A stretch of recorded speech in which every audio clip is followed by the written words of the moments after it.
In the tranquil town of Tifton, Robbie Wilder's life takes a dark turn when he discovers his wife, Suzy, is cheating with George Menard, a wealthy businessman. The shock begins with a late-night call, followed by a hidden hotel receipt and a revealing text message. Robbie's suspicion grows as he catches Suzy and George in a passionate embrace at a secret rendezvous. Consumed by rage and betrayal, Robbie's emotions shift dramatically from disbelief to a ruthless quest for revenge.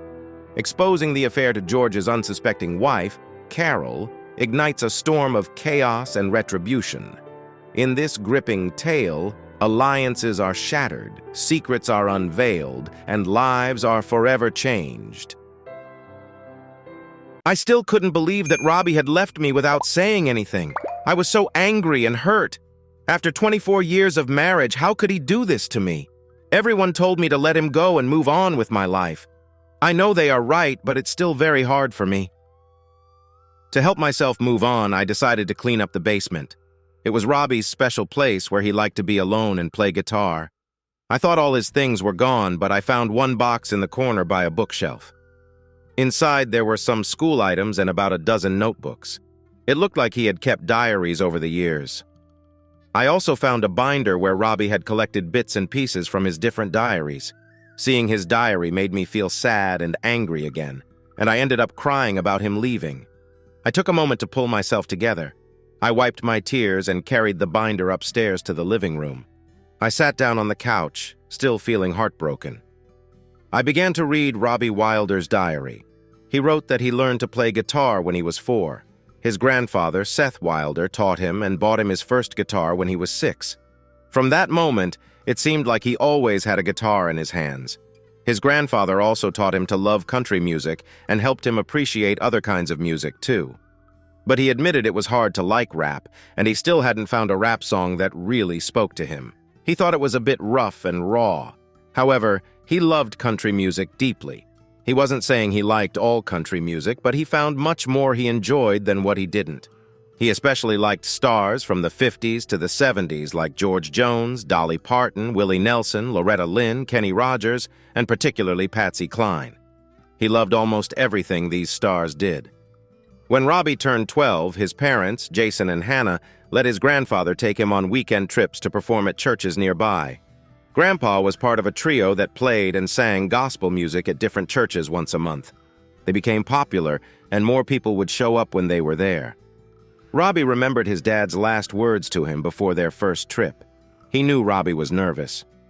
"Just let the music flow from your heart and you'll do great," he said. Since then, every time he played or sang, he tried to show people how much music meant to him. He believed he could play guitar better than most, but was just okay with his singing voice. My grandfather never agreed with me about my singing, but he always thought I was amazing. I can really connect with people through my music, which not many singers can do. That first trip was a big deal for me. I felt nervous when we arrived at the church. I say church, but it was really more like a big chapel that could hold about 40 people. But I noticed about 200 folding chairs set up outside in front of the chapel and beside it.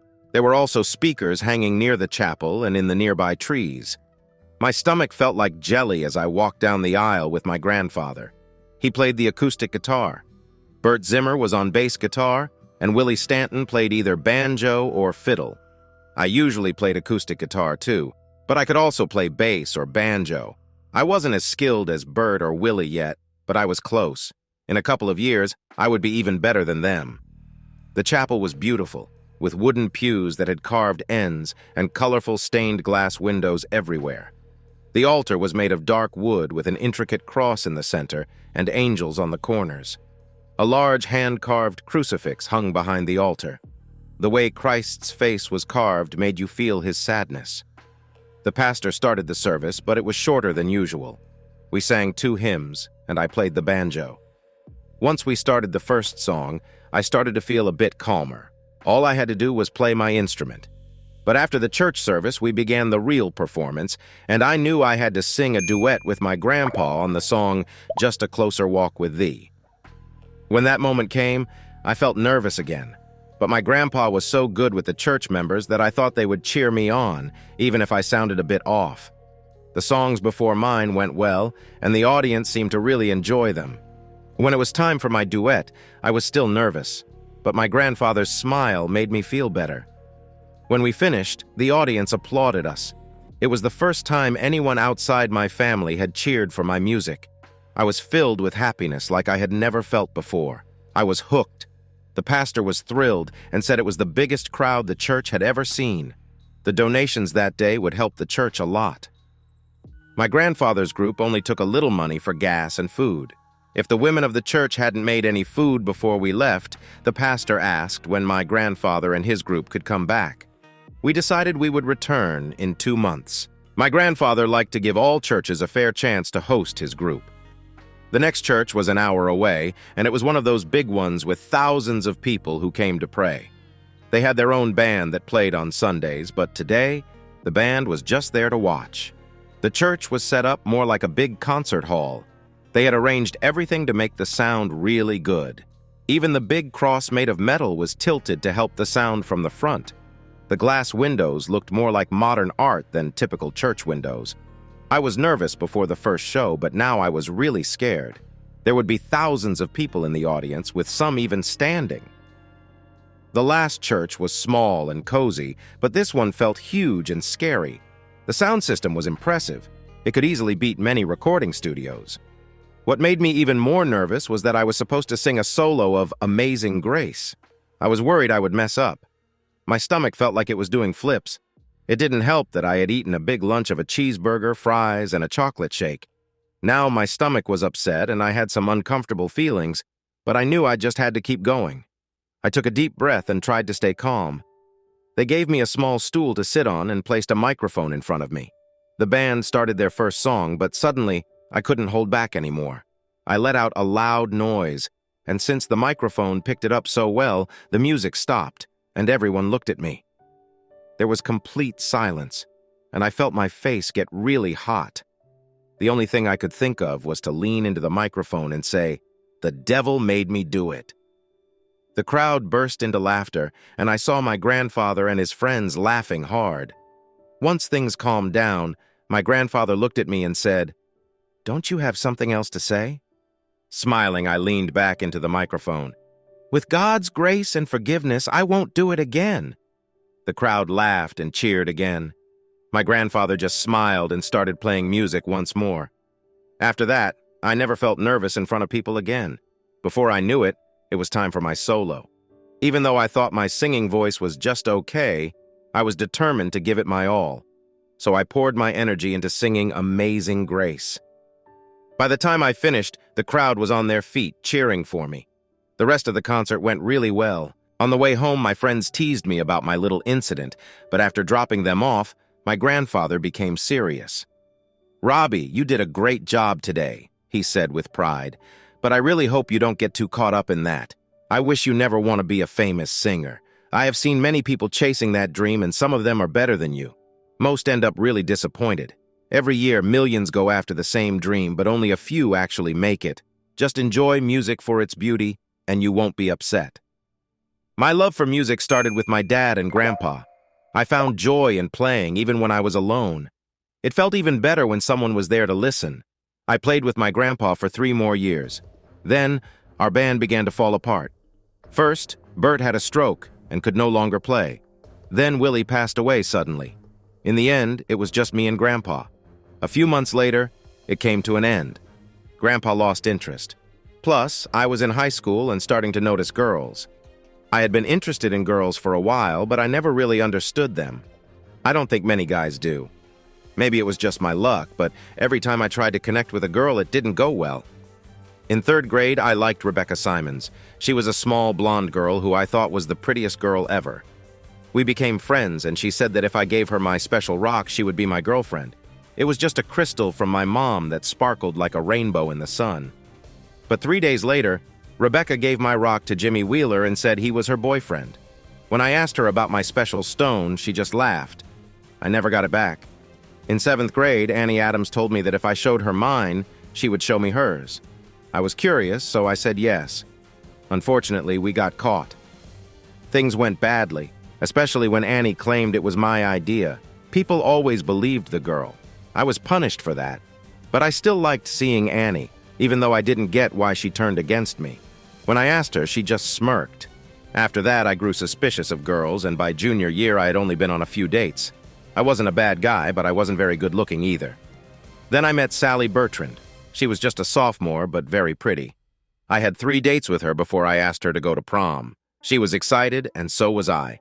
I got a tuxedo and bought tickets just 2 days before prom. Sally then told me that her parents were making her go with Craig Wilkes. I knew that couldn't be true. Craig was the captain of the basketball team and supposed to be a senior. I felt sure she was changing her mind. I was heartbroken, but I didn't want Sally to know how I felt. It was some advice my grandfather gave me just before he stopped performing for good. He asked me if I had a girlfriend. When I said no, he laughed and told me I should have one. He explained that when I started dating girls, some of them might hurt my feelings. He warned me to never show them that it bothered me and to never beg them to come back if they left. Most importantly, he told me that if someone hurt me, only time, distance, or someone new could help heal my heart. So when Sally told me she was done with us, I pretended it didn't matter. I said I would just ask someone else out. The look on her face showed me she was upset. That gave me a little joy. I quickly asked one of Sally's friends if she wanted to go to the prom with me. I asked her best friend, Carol Adamson. Carol wasn't as pretty as Sally, but she was still cute. She was really happy. For a sophomore, getting asked to prom by a senior felt great. The prom was a bit boring. I danced a lot with Carol, but she talked too much. Almost every sentence ended with, "You know?" But the night wasn't wasted. Craig got drunk on some whiskey he sneaked in. I learned later he threw up on Sally while they were having a moment. Life can be funny. I went to community college for a year, but it wasn't a good fit for me. I was in the music program, but I felt like my teachers didn't really get music. They talked a lot about rules, but they didn't have passion. So I left and took a job at a music store where I met and married Suzy Carlucci. She was a lively Italian woman from a big family. She chased after me until I fell deeply in love with her over 6 months. We dated, and I was so happy when she said yes to marry me, even though her parents didn't like me. Her brothers thought I was cool. They often came to see me play music at clubs. I enjoyed working at the record store, though it didn't pay a lot. When I added my earnings from teaching music, I made about $30,000 a year. Playing at bars and cafes brought me an extra $100 a week. Altogether, I earned a little more than $35,000 a year, which was decent for many people in Tifton, Georgia. Suzy and I had been married for 3 years, and I thought things were amazing. I loved her a lot, and I thought she loved me too. But one day, I came home to find Suzy sitting in our living room with her suitcase. I asked, "What's going on?" She looked at herself in a mirror and said, "I'm sorry, Robbie, but I'm leaving you." Her words hit me hard. My grandfather's advice came back to me. "Is there a reason?" I asked, trying to keep my feelings in check. "As soon as we get divorced, I'm going to marry George Menard." Suzy said this while looking at me in a disgusted way. "You don't aim for much, and I want more than you can give me." "Are you talking about that guy who owns the car dealerships?" I replied with a nasty grin. "You've been having fun with him?" Suzy laughed, and that laugh plus her smirk made me very angry.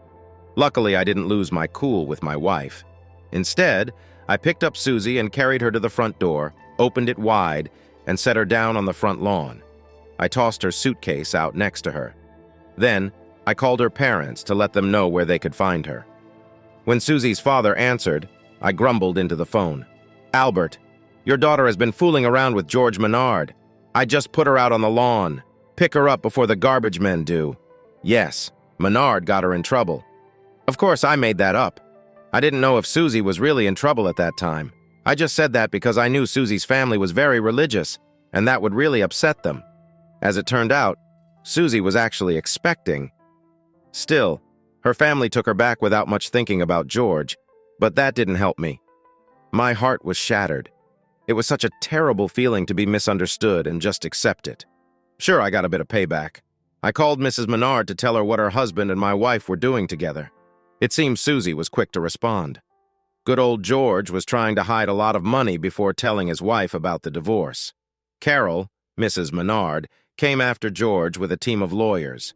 She didn't take everything from him, but she made sure he felt it. I found this out from my lawyer during the divorce. However, knowing that didn't ease my pain. I was heartbroken over Suzy's betrayal, but I didn't want anyone to see how much I was hurting. So I kept going. I admit I drank a little that night, but I went to my parents the next day and got sober. I told them about what Suzy had done, leaving out the part about the pregnancy since I didn't know. Instead, I said that Suzy and I had started to feel more like roommates. I'm not sure if they believed me, but they were very supportive. Suzy had really hurt me, and calling Mrs. Menard and Suzy's parents was all the revenge I could think of. It was pure torture to see Suzy driving around in her new BMW convertible, sometimes with George and sometimes alone, and she seemed to want to get back at me for throwing her out. She brought George to some of my shows and made fun of me. At first, I tried to ignore them, but then I got really frustrated, and one night I snapped at them with my words. I think I went too far when I asked Suzy if she knew who the father of her baby was and if he was white or black. That made them leave me alone. But in the end, Suzy still got her way because I lost my job. The bar owner also refused to pay me for that night. Every day, things just got worse. Still, I didn't want anyone to see how upset I was. On Monday, after I kicked Suzy out, I went back to work at the music store around noon. That's when Suzy's 3 brothers showed up. I realized I was about to be in big trouble. When I saw them come through the door, I put on some tough gear to protect myself. I thought they were going to really hurt me, but I was ready for them. When they came in, Frankie, the oldest, said, "Robbie, can we talk to you?" I knew I had no way to escape, so I nodded. "We just want you to know that we don't hold a grudge against anyone," Frankie said, moving around awkwardly by the cash register. "I mean, I wish you hadn't pushed her out like that, especially since she's pregnant, but we get it. You were right to do what you did." Hearing that made me feel bad for how things went with Suzy, even though it wasn't my baby. I would feel terrible if anything happened to it. "I appreciate that," I said slowly, "but I didn't know Suzy was pregnant." "Did you tell our dad she was pregnant?" Sal, the youngest, asked. "I know I accused her of it, but I didn't really know," I replied. "I was just teasing your dad." The brothers started to laugh. Then Frankie said, "I wish I could have seen Suzy fall. That would have been something." He added, "Suzy and Mom were yelling at us to take you on. Dad told them to be quiet. He said you had every right to do what you did and more." "Really?" I was surprised to hear that Suzy's dad was on my side. I thought he disliked me. "Oh, he still dislikes you," Frankie said. "He just can't stand when a wife cheats, and Suzy has made him mad about that a few times." I was glad that Suzy's brothers weren't angry with me. I liked them and wanted to get my life back on track in Tifton, but then my grandfather started to get sick. He went into a nursing home a month or 2 before Suzy and I split up. His mind began to get weak, and that made me very sad.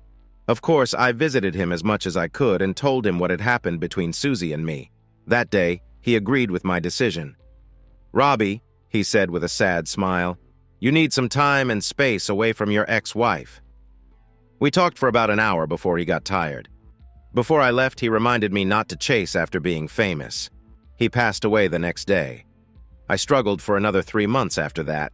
When my grandfather passed away and my girlfriend moved in with someone else, I knew it was time to start fresh. My parents didn't want me to go, but they saw that I needed to. Thinking about leaving Tifton was scary. I had never considered moving before, but after Suzy left and my grandfather died, everything changed. Luckily, Tifton was close to Atlanta, just a 3.5-hour drive on I-75. After my divorce, I had a little over $5,000 saved up. This was money I had kept to take Suzy on a trip to Europe. I was meant to share it with her, but I decided to keep it for myself.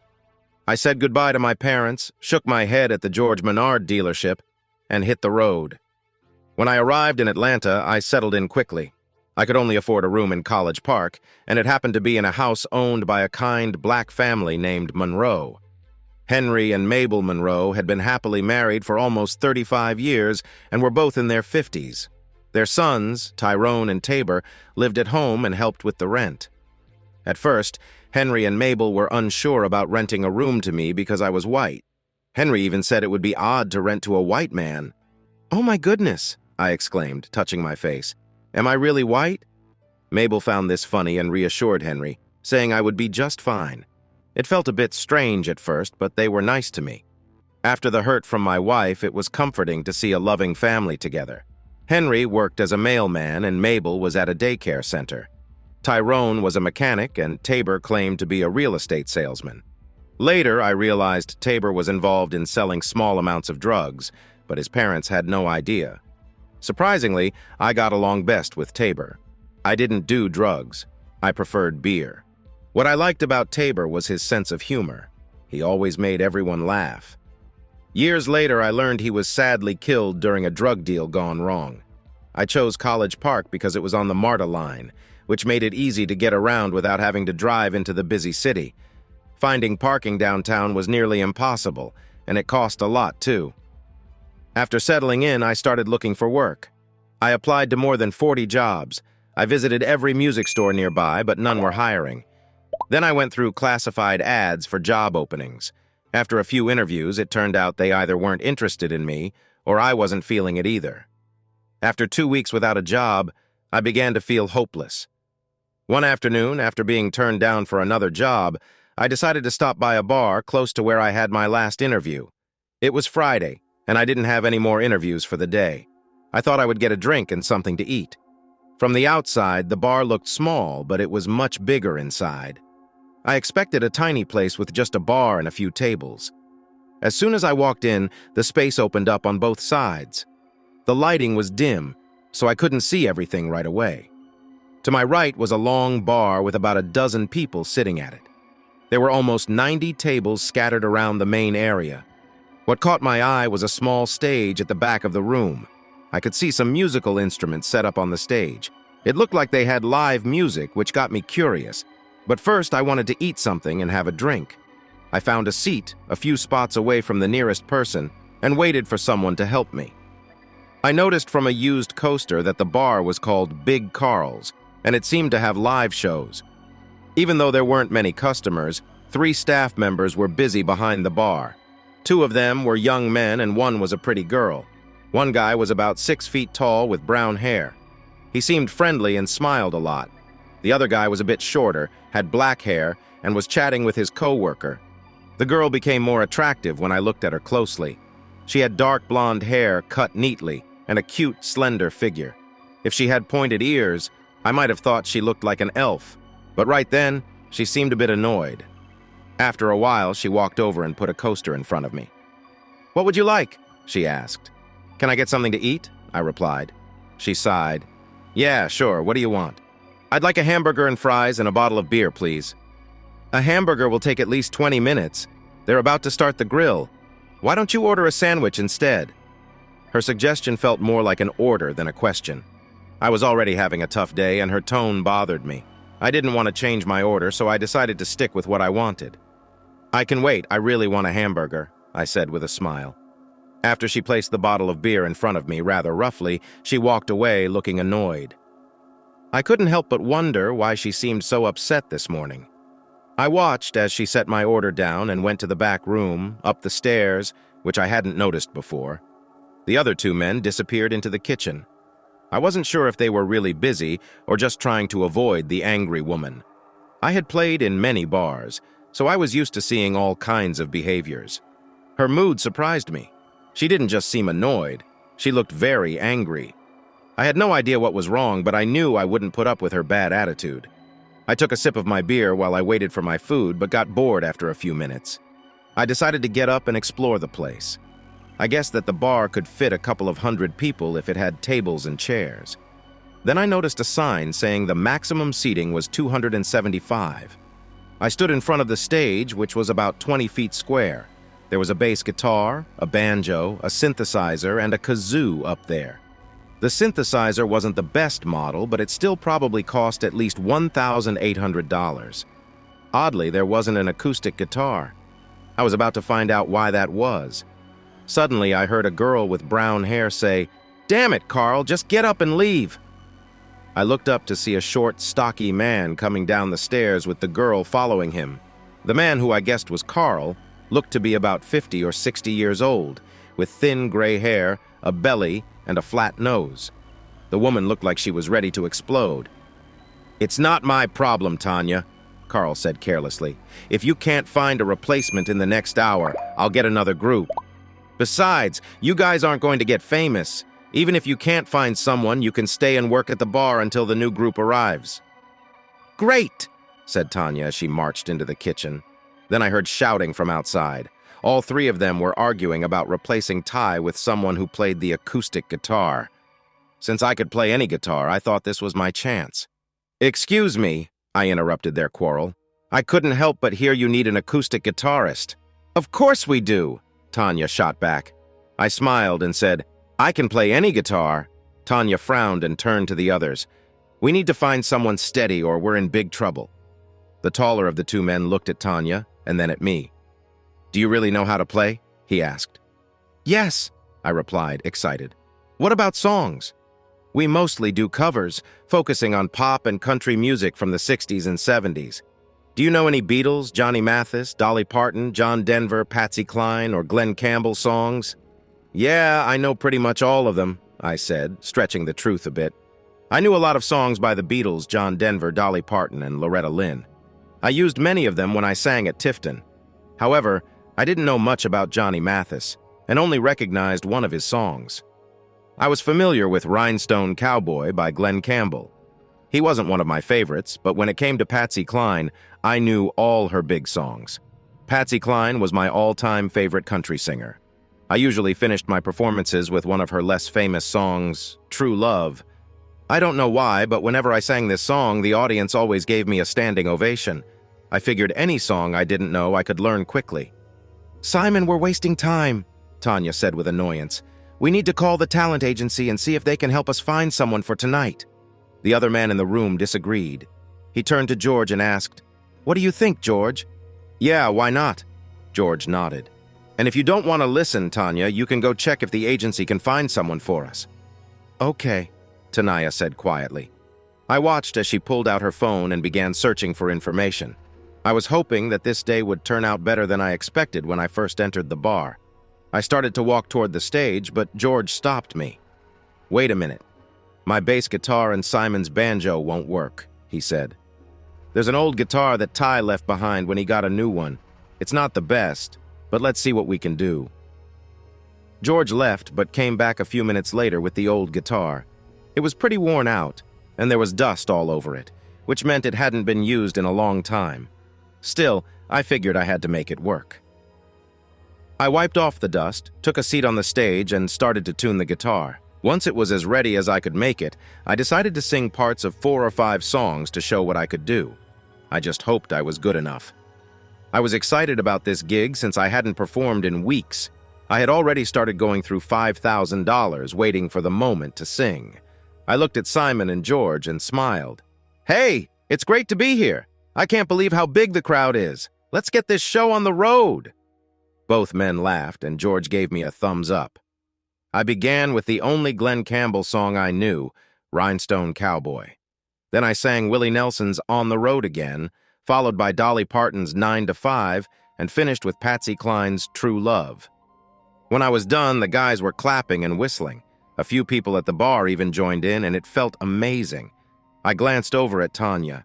I knew she would have the final say, and I silently hoped she would give me a chance. I stood alone on the small stage, watching 3 people talk about me as if I wasn't there.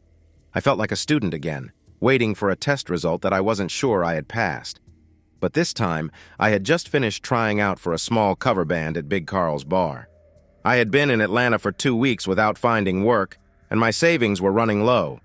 I didn't know how much the job paid, but any money would help me keep going until I found a real job. Yet, despite her good looks, the band leader, Tanya, seemed pretty tough. I really wanted to be in this band, but I thought she might tell me to leave. As I stepped down from the stage, I kept an eye on her. She put her phone away and looked at me intently. The fact that she didn't yell at me seemed like a good sign, but she didn't smile either. Eventually, Tanya walked over to George and Simon. Both of them looked happy, but Tanya's face didn't show any emotion. Then, finally, she smiled and reached out her hand. "I'm Tanya Parker. The tall one is Simon Baker, and the other one is George Sanders. I started this group, and we are called Tanya and Crew. What's your name?" I took her hand and replied, "I'm Robbie Wilder." "Well, Robbie Wilder," Tanya said, letting go of my hand. Do you have an acoustic guitar? Do bears live in the woods? I joked. She laughed. Then she got serious. Here's the deal. We get paid $900 to perform for 3 hours on Friday and 3 hours on Saturday. We also help out at the bar. While we sing, we use a tip jar. I take $300 and the rest is shared among the group. Any tips we get are split into 4 parts. Your pay for working at the bar, which isn't much, is yours to keep along with any tips from serving drinks. Does that interest you? I replied with excitement. Yes! Tanya laughed and went behind the bar. A few moments later, she returned with several pages stapled together. It was a list of songs. The first few pages had songs we play all the time. The later pages had songs we do occasionally. Learn these and let me know which ones you don't know, she instructed. I quickly looked over the first page and a half and recognized all the songs. Then I found one by Glenn Campbell that I didn't know and pointed it out.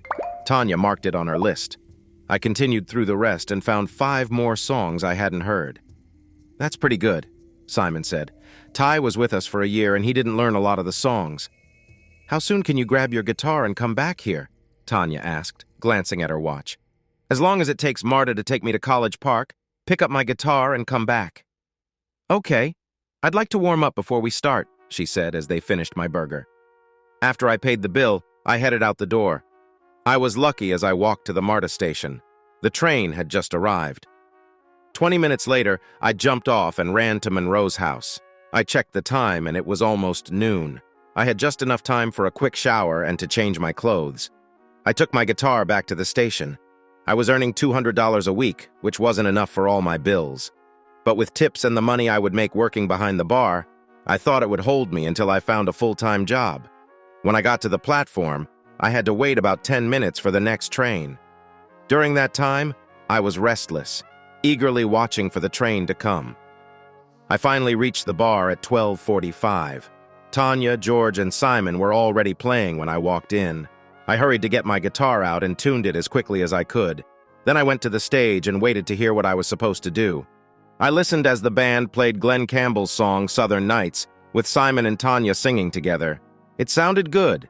Tanya had a lovely voice, and Simon played the bass well. I didn't know the song well, but I caught on quickly. By the time they were halfway through, I was able to join in. They all nodded at each other when the song ended. Tanya went to get water bottles, and when she returned, she gave me a blue t-shirt that said Tanya and Crew. After passing out the water, Tanya explained what she wanted from me. She had already planned which songs to play and the order they would be in. I looked at her list and saw that I could handle it all. Then she asked me to sing Patsy Cline's True Love with her. I always feel a bit nervous singing a duet with someone I don't know well. You never know how your partner will sing. Sometimes they start too early or too late. Sometimes they hold a note too long or sing too fast or slow, but Tanya was easy to sing with. Our voices blended nicely. A few moments after we started, I noticed that some of the other staff and a few customers turned to watch when we finished. Even with just a small audience, we received applause. We'll definitely sing this song tonight, Tanya said as she looked through her sheet music.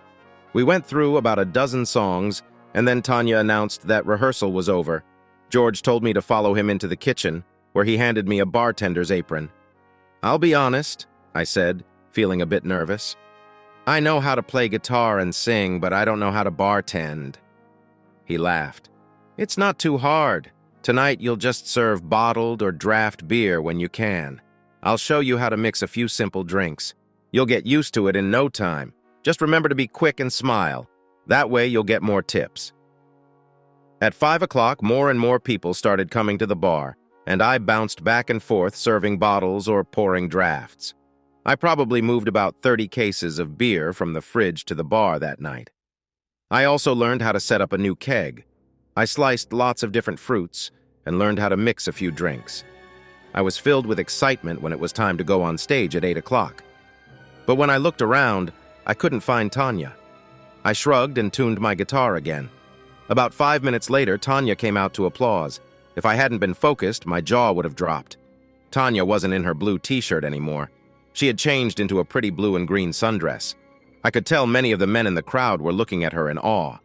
The bar was only half full, but the people who were there seemed to have had a few drinks. I realized this could be good or bad. People who relax with drinks are easier to entertain, but too much relaxation can turn into being rude. Still, I was eager to start the show. Tanya kicked things off by singing Dolly Parton's song, 9 to 5, and it quickly grabbed everyone's attention. We then played a Johnny Cash song and Willie Nelson's On the Road Again, and the audience joined in. After about an hour and a half, Tanya announced we were taking a 15-minute break. While sitting in the kitchen with my water bottle, I felt calmer than I had since my divorce. For the first time, my heart felt light. I hoped they wouldn't send me away after tonight. There were lots of people, and Tanya had all the men in the bar looking at her. She even caught the attention of a few women, but when we began the second part of our show, I noticed something was off. There was a table with 2 women and 3 men near the stage, and they were getting rowdy. They had crossed the line from relaxed to really obnoxious. During the second song, one of the men made a rude comment about Tanya. I could see her getting upset, so I decided to step in.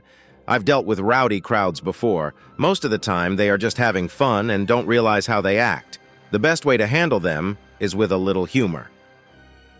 When Tanya finished her song, I quickly took the microphone from her. Thank you, I said. As the applause started to fade, Tanya looked at me, annoyed but silent. We love it when our audience enjoys our shows, and this table seems to be enjoying it more than anyone else. We want to show our appreciation to our big fans. Then I turned to the crowd. Would you like to meet one of our big fans tonight? The crowd began clapping and shouting, "Yes, yes, yes!" I smiled and pointed out the loud man in the crowd. "You, sir, seem to be having the most fun. Stand up so everyone can see you," I said. The man got up quickly, swayed a bit, and exclaimed, "Forget you!" I replied with a grin. "Sorry, I don't sway like that, but if that's your style, that's okay." The crowd laughed and started whistling. "What's your name, sir?" I asked. "Frank," he answered gruffly, "and I still say forget you."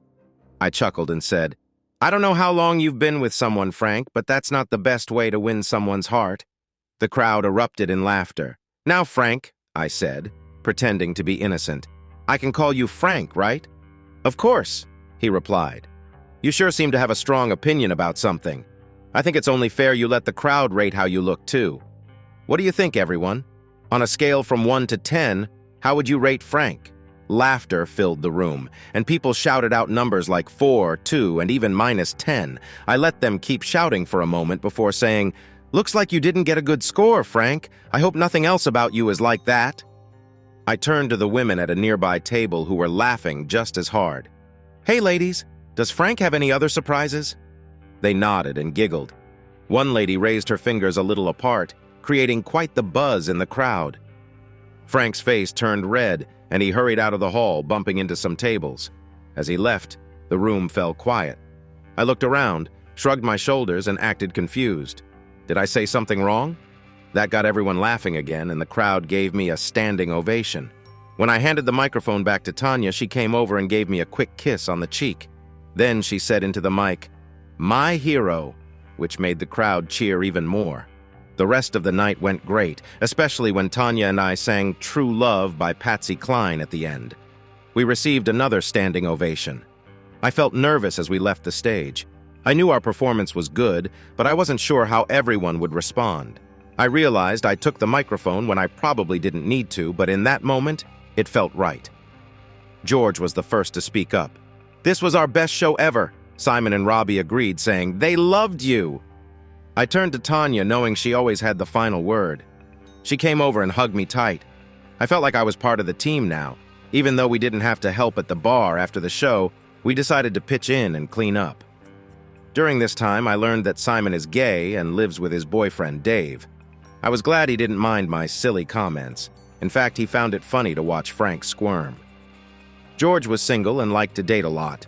He had a girlfriend who was waiting for him to finish. If George hadn't asked her to show us her driver's license, I would have thought she was only 15. I was surprised to learn she was actually 23. Lucky George. Tanya was very quiet. The only thing I found out was that she had been studying at Juilliard in New York for a year. She didn't say why she left school. All she mentioned about her family was that her father left them and her mother had passed away. Also found out that Tanya was single and didn't go on dates much. I didn't mind. I was just happy I could perform and get paid for it. The next night, we had another show, and I thought the crowd was a bit bigger, but I wasn't sure. After our first performance, Carl pulled me aside and said he was impressed by how I managed my drinking. The second night was also great, and Tanya and I sang 3 songs together. But after that performance, Carl took me aside again. He gave me some advice, or maybe it was a warning. "You have talent," he said, patting me on the shoulder, "but don't trust anyone in this business. Not Simon, not George, and not Tanya. And definitely don't trust me." As the weeks went by, I felt a connection growing on stage. But off stage, while George and Simon were friendly, Tanya stayed distant and cold. This didn't bother me at all. As long as I could perform, it made me happy, and getting paid was just a nice bonus. For the next 6 weeks, nothing changed. I worked at a bar and played music every weekend while still looking for jobs during the week. However, I have to admit that I didn't look very hard. I paid my bills with money from gigs, tips, and my small paycheck from the bar. With each week, Suzy became a more distant memory, and the pain faded. I thought the crowds were getting larger, but again, I couldn't be sure. Even if that was true, Carl decided to make a change. One Monday, he told us that the next weekend would be our last. He was bringing in a Beatles cover band for a 6-week contract. I was heartbroken. This meant I needed to get serious about job hunting again. Carl's advice turned out to be right. I thought he liked our performance, but he really didn't care about us at all. As soon as Carl dropped the news, I went and bought a newspaper. I was browsing the classifieds when Tanya peeked over my shoulder. "What are you doing?" she asked with a smile. As much as I regret my decision not to, I said back with a smirk. "I never like to eat out just once a week. I need to get a job." In fact, we all needed to find jobs we liked. "Already taken care of," Tanya said with a smirk and walked away. "What?" I asked, spinning around on my stool. "Have you found a job yet?" "No," she said with a small smile. "We've all got jobs." "Really? Where? What kind of jobs?" I replied, feeling very confused. "George! Simon!" Tanya shouted as she came into the kitchen. "Come here, we need to talk." Once everyone was together, she took us to a table at the end of the bar. George and Simon looked as confused as I felt, but they stayed quiet until we were all seated. "Okay, Tanya," George finally asked. "What do we need to talk about?" "I've set up our next gigs," Tanya said softly. "Really?" George and Simon echoed in surprise. "Yes, we're going to the Abbey Tree Lounge in Alpharetta for 4 weeks, then to the Uptown Club in Cummings for 5 weeks," she explained. "After that, we'll head to Charlotte, North Carolina. Brad Brooks and Honey Weston were supposed to perform at the Spectrum Center, but they canceled, so we're filling in," Tanya continued. "What's the pay?" Simon asked. "At Abby's, we'll make $2,000 a week, but we have to perform 6 nights and 2 weekend shows. They want us to manage the bar like we do at Uptown," she added. "We'll get $200 for the 2 shows in Charlotte, which means we'll earn $4,000 for 2 nights. "The Spectrum is huge," Simon said, impressed. "It can hold at least 20,000 people. How did you set this all up since Saturday?" "Well," I said, curious. Tanya smiled widely. "I've been working on this for a couple of months. An agent saw our show and liked it. He contacted me when an opening showed up at the Spectrum. If we do well in Charlotte, we might get more opportunities." We all looked at each other and smiled big. Then Tanya giggled. "I was going to tell Carl on Sunday, but he got to me first. I didn't mention anything to him because I thought he might try to offer us something else." "Carl?" George said. "He'd take anything if he thought it could help him out." "But first," Simon said, raising his hands, "how are we getting to Alpharetta and Cummings? Marta doesn't go there. And if we get to Charlotte, where will we stay? Rooms for 2 nights could take a big part of our earnings." Tanya looked at me. "Robbie, you said you have a car. What do you think?" I shrugged. "I have an SUV, so I can drive us if you guys help with gas." "But Simon's right about Charlotte," I added. "If I was alone, I'd just sleep in my car. But that won't work with all of us." "That's already sorted out," Tanya said quickly. "They booked us a room for 1 night. We'd arrive the day of the show, perform, and stay overnight. After the second show, we'd come back. The only downside is we'll have just 1 room. And just so you all know, I get one of the beds. If there's only a double or a single bed, you'll have to sleep on the floor. You all can try to win the second spot. The shows in Alpharetta and Cummings went really well. The people at both places were kind, and we earned almost $1,000 a week in tips at Cummings after we sang True Love at the end. A man approached us and offered to give us $100 if we performed again, so we did. It was amazing. None of us had ever performed in front of such a big crowd. George and Simon felt a bit nervous, but Tanya was fearless. As for me, if you can handle embarrassing moments in front of thousands, not much else will scare you. After that, we managed to gather ourselves, and by the end of our shows on both nights, we had the audience on their feet, excited for the main act. When we took our final bows on the second night, I looked at Tanya. Her eyes were bright and happy. It felt like she was following her dreams. After the big show, we all thought we were on the rise, but unfortunately, things took a turn for the worse. We worked for a week or two and then had nothing for about 2 to 3 weeks. It became tough, and I thought about getting a regular job, but I really wanted to keep performing, and I didn't want to leave Tanya behind right after New Year's. George and Simon told Tanya they couldn't continue anymore. Simon found work as a waiter, and George got a job as a carpenter on a construction site. I worked with George for some time and had no idea he was a carpenter. Tanya was feeling very down. I must admit, I didn't feel great either. I was slightly better off than Tanya because I still had some money saved from Tifton, but even that was running out fast. Just as I was about to give up, Tanya called me one morning and asked me to meet her at the pancake house. She seemed to have an idea on how we could boost our music careers. I knew I should be job hunting, but I couldn't say no to Tanya. I guess I was a bit fond of her at that moment. But I didn't want to mess things up or ruin our music partnership. The next day, I found Tanya at her desk, enjoying a cup of coffee. I sat down next to her and asked, "So what's your new idea?" She replied, "He should be here in a few minutes," nodding toward the entrance of the restaurant. "There he is." I turned and saw a middle-aged man with a well-groomed beard looking around. When he spotted Tanya, he waved and walked toward us. He seemed to be in his early 50s and had a friendly smile. He wore a dark blue sport coat, gray pants, and a white shirt. Tanya said, "Robbie, this is Alex Misner." She introduced us, adding, "He's a music agent. He saw our show and thinks he can help us." Misner started to explain what we were up against. The music world has changed a lot because of the internet. Now most people download the music they want. The days of recording a song and hoping a radio station would play it are gone. Now anyone can post their music online, so you have to make your own name, build your own audience.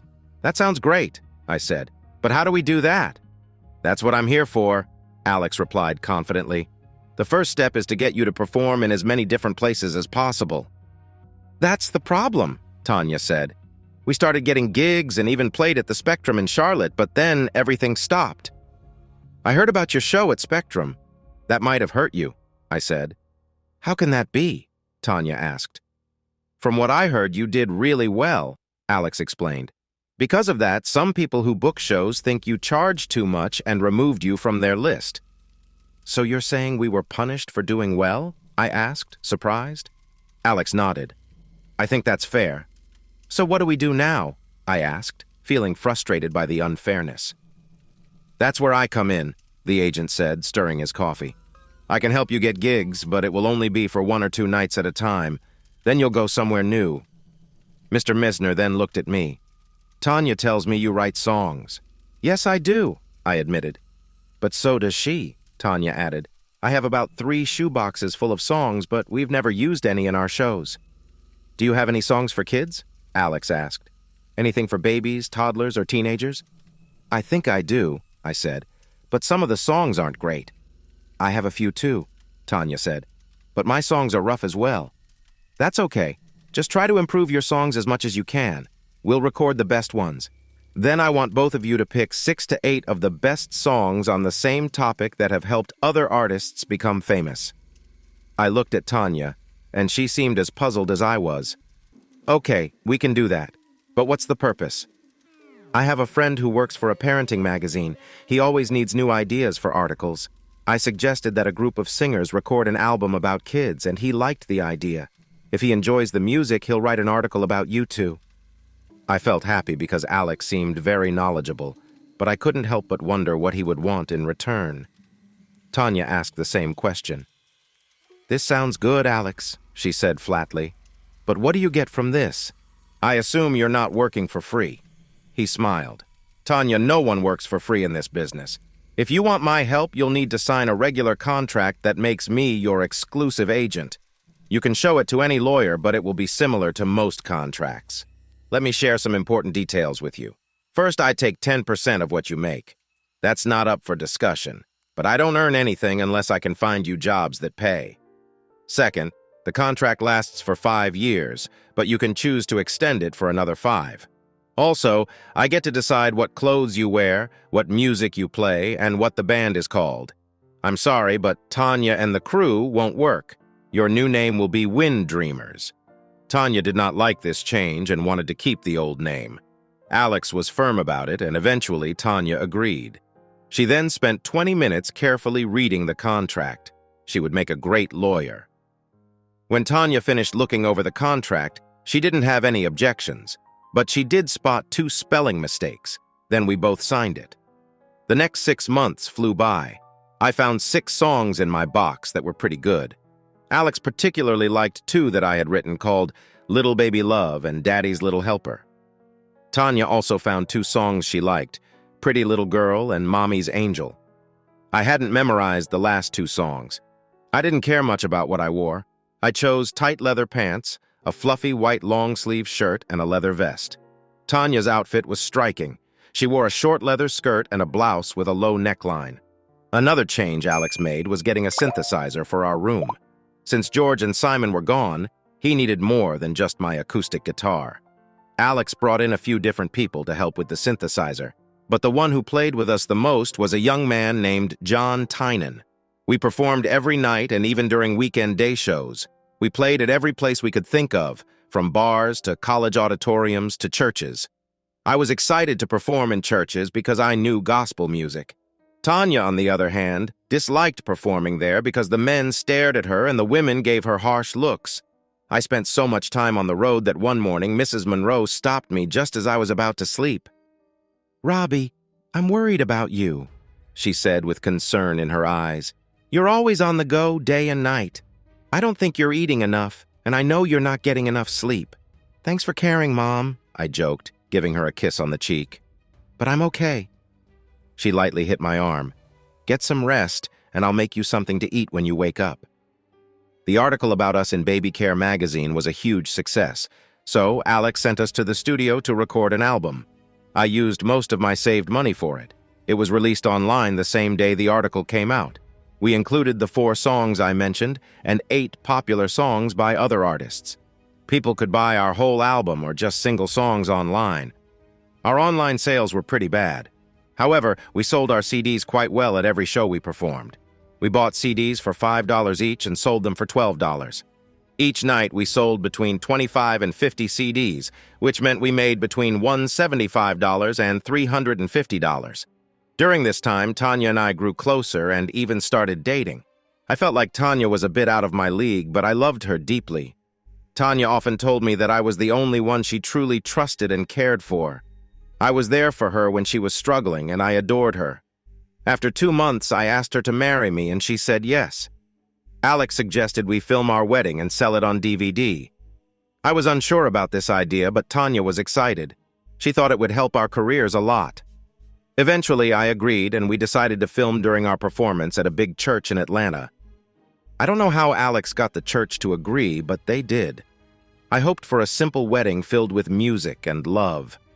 I got 2 of those things, great music and tons of love. However, the wedding wasn't quiet at all. The local news found out and showed up in large numbers since there wasn't much news happening that day. I didn't want to let reporters in, but Tanya and the church leaders convinced me otherwise. The church set strict rules for the media to keep things respectful. Tanya and I talked a lot about our wedding vows. In the end, we chose to sing a song made famous by Peter, Paul, and Mary. "This is Love." Tanya suggested this song, and I liked it, even though I was surprised she chose it. The song has a strong religious meaning, and I knew Tanya wasn't very religious. Still, it was a perfect choice for a wedding song, and is sung at many weddings each year.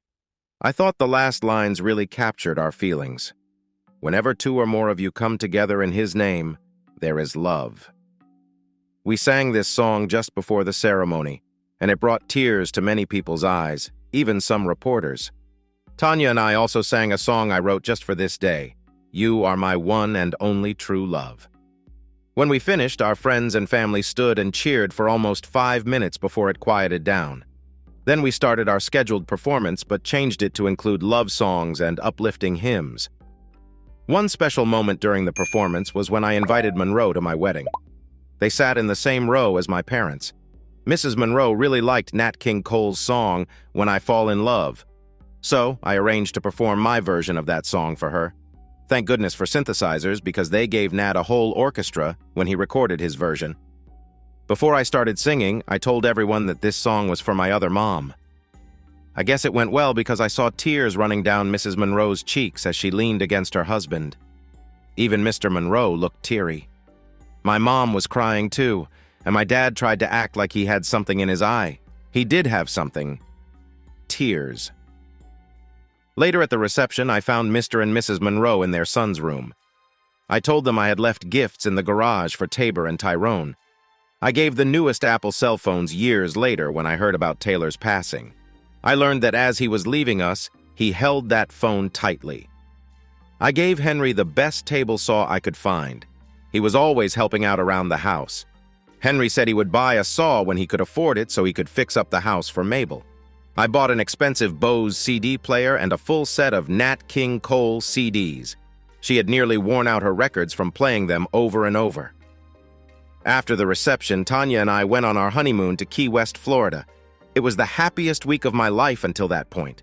Sun, Surf, and Tanya made it special. We picked a place with no television or internet, so we had no idea that our wedding DVD was selling like crazy. 2 songs, "There Is Love" and "You Are My One and Only True Love," were out as singles and becoming popular. "There Is Love" reached number 32 on the Billboard Hot 100, and "You Are My One and Only True Love" hit number 19 on the Country Top 100. We were starting to earn money and getting plenty of bookings. We even got invited to perform at the Grand Ole Opry. After our good luck, Alex thought Tanya should be the face of our band. I completely agreed. She looked much better than me, so I happily let Alex handle things for the next 4.5 years. We did well, but Tanya still wanted more. She believed we should be even better. I always thought musical talent fell into 3 groups. The first group was the A-list stars, the best of the best, like Tim McGraw and Carrie Underwood, or bands like the Statler Brothers and the Charlie Daniels Band. These artists were well known and had most of the big hits. The second group was the B-list, which included people or bands like Tanya and me who had a few hits but weren't superstars. Then there was everyone else. Most artists couldn't make a living singing. Tanya and I had great success, but I would say we were in the lower half of the B group. Still, we were doing pretty well. We often opened for some of the A-list artists. Having 2 minor hits was more than 99% of all performers ever achieved. We made about $5,000 every year. We weren't famous, but people knew us. We had some fans and even played at the Grand Ole Opry. Even though we were lucky, thanks to Alex's hard work, Tanya wanted to be at the very top. I loved her excitement, but I didn't think we had what it took to be superstars. What worried me more was that Tanya had fallen into a common trap my grandfather had warned me about long ago. I often wondered how she would feel if she realized she might never become a superstar. Still, I trusted her and Alex that we'd keep moving forward, or maybe I should say upward. But things changed during my visit to my parents in Tifton. Tanya and I had planned to go together, but she had a cold and didn't want me to get sick. So I went by myself. I was planning to stay a week with my parents, and that's when everything shifted.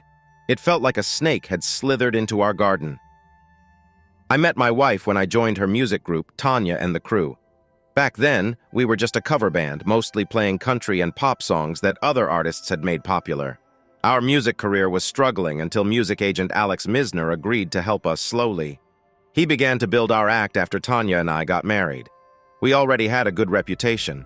We weren't stars, but we were making good money.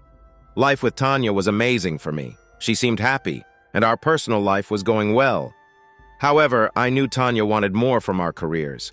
She always pushed Alex to find us better gigs, better musicians, more recording deals, and more TV commercials. In short, she was chasing her dream of being a superstar and was frustrated that we weren't getting farther. I had to admit it bothered me because sometimes Tanya would take her frustration out on me. It hurt because I had worked so hard to make her dreams come true.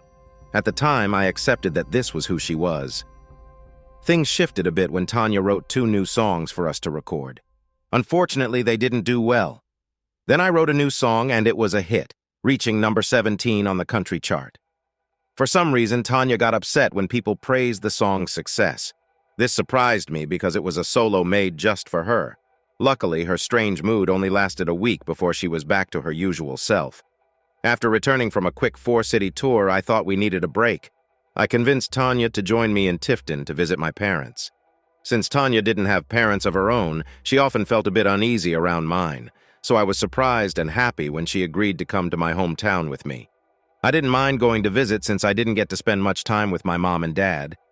They sometimes came to Atlanta for a few days, but we were usually busy during the day, so we only saw them in the evenings. I felt a little homesick because it had been years since I spent real time in Tifton with my parents and family.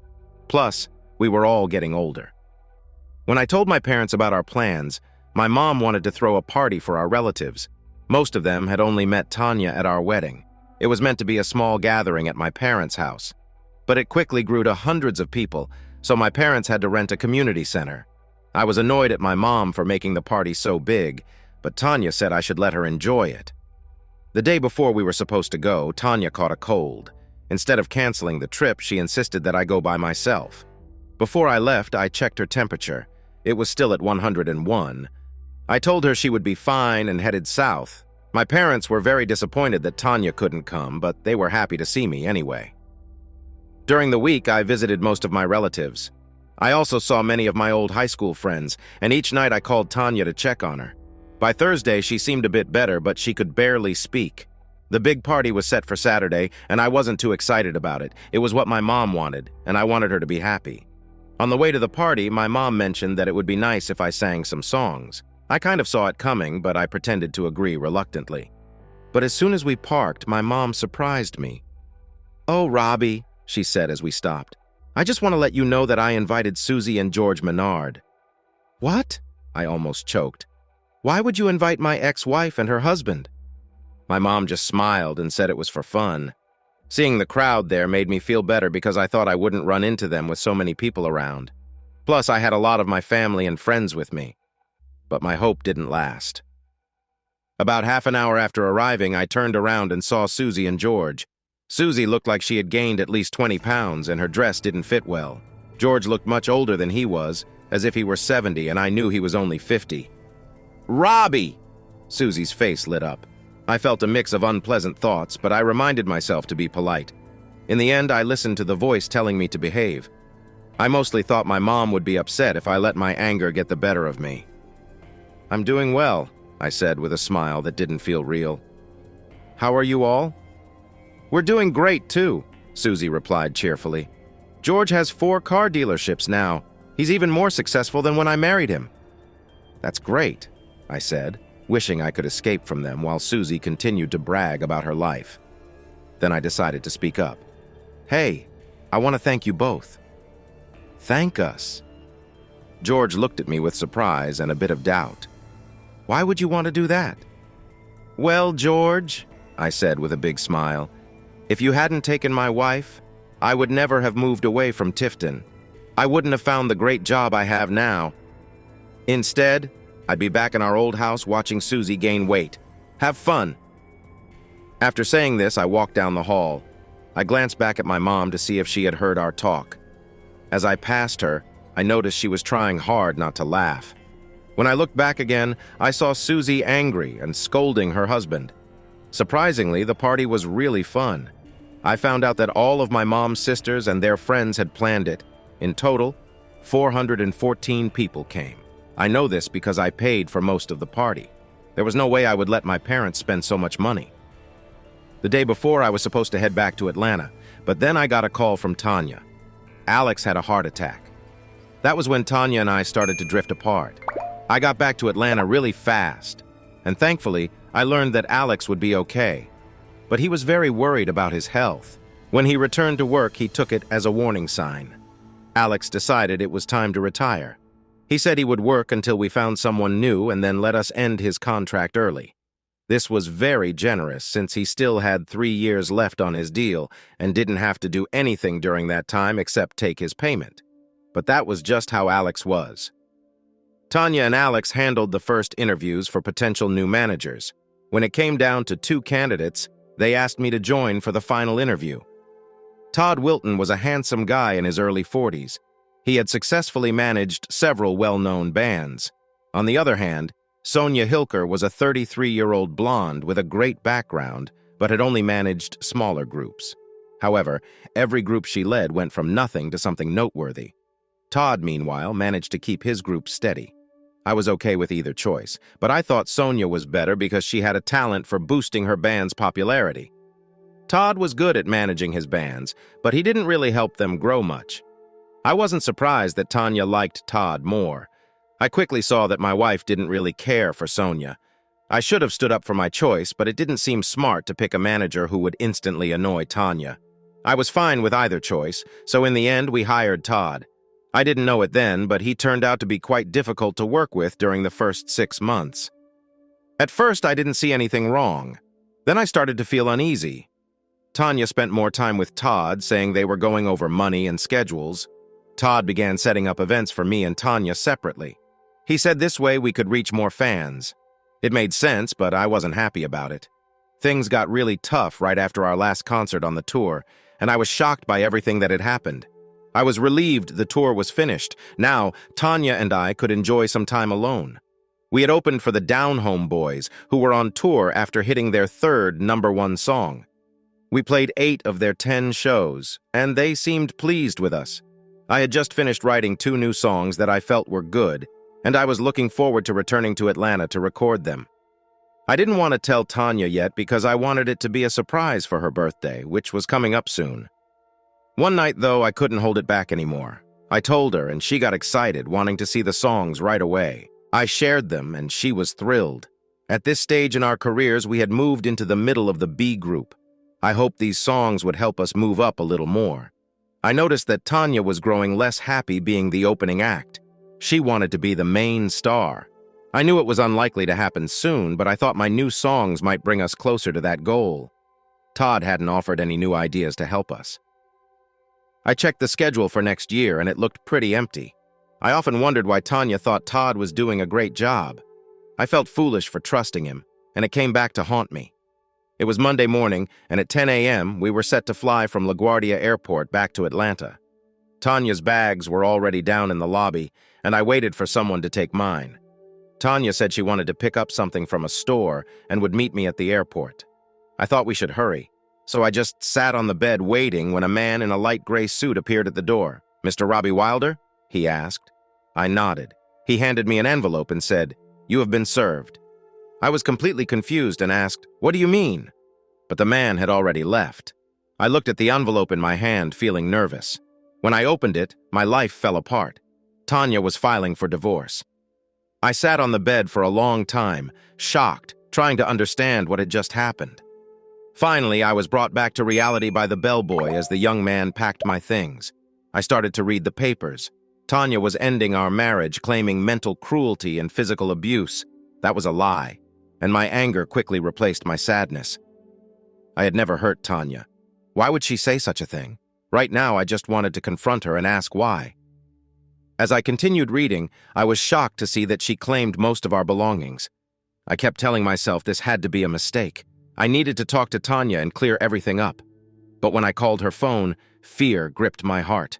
Her phone was disconnected. Suddenly, everything clicked. Todd. All those late nights, the distance between us, the snide comments, Todd's smirks when he thought I couldn't see. My anger flared again, but just as quickly I was overcome with sadness. I dropped the divorce papers on the floor and was about to toss away the envelope when I felt something else inside. Shaking out another piece of paper, I discovered a restraining order. It said I had to stay 500 feet away from Tanya, as well as our home and studio. If Tanya was going to be there, my heart was shattered. I couldn't make sense of any of it. Just last night, Tanya and I had been close. How could she have fallen out of love so quickly? Suddenly, I felt a heavy weight in my chest. Maybe she had never loved me at all. My head spun and I felt sick. I wasn't thinking clearly. When the queasiness hit me, I rushed to the bathroom. After a while, I returned to the window, watching all the people below. I envied them because they weren't me.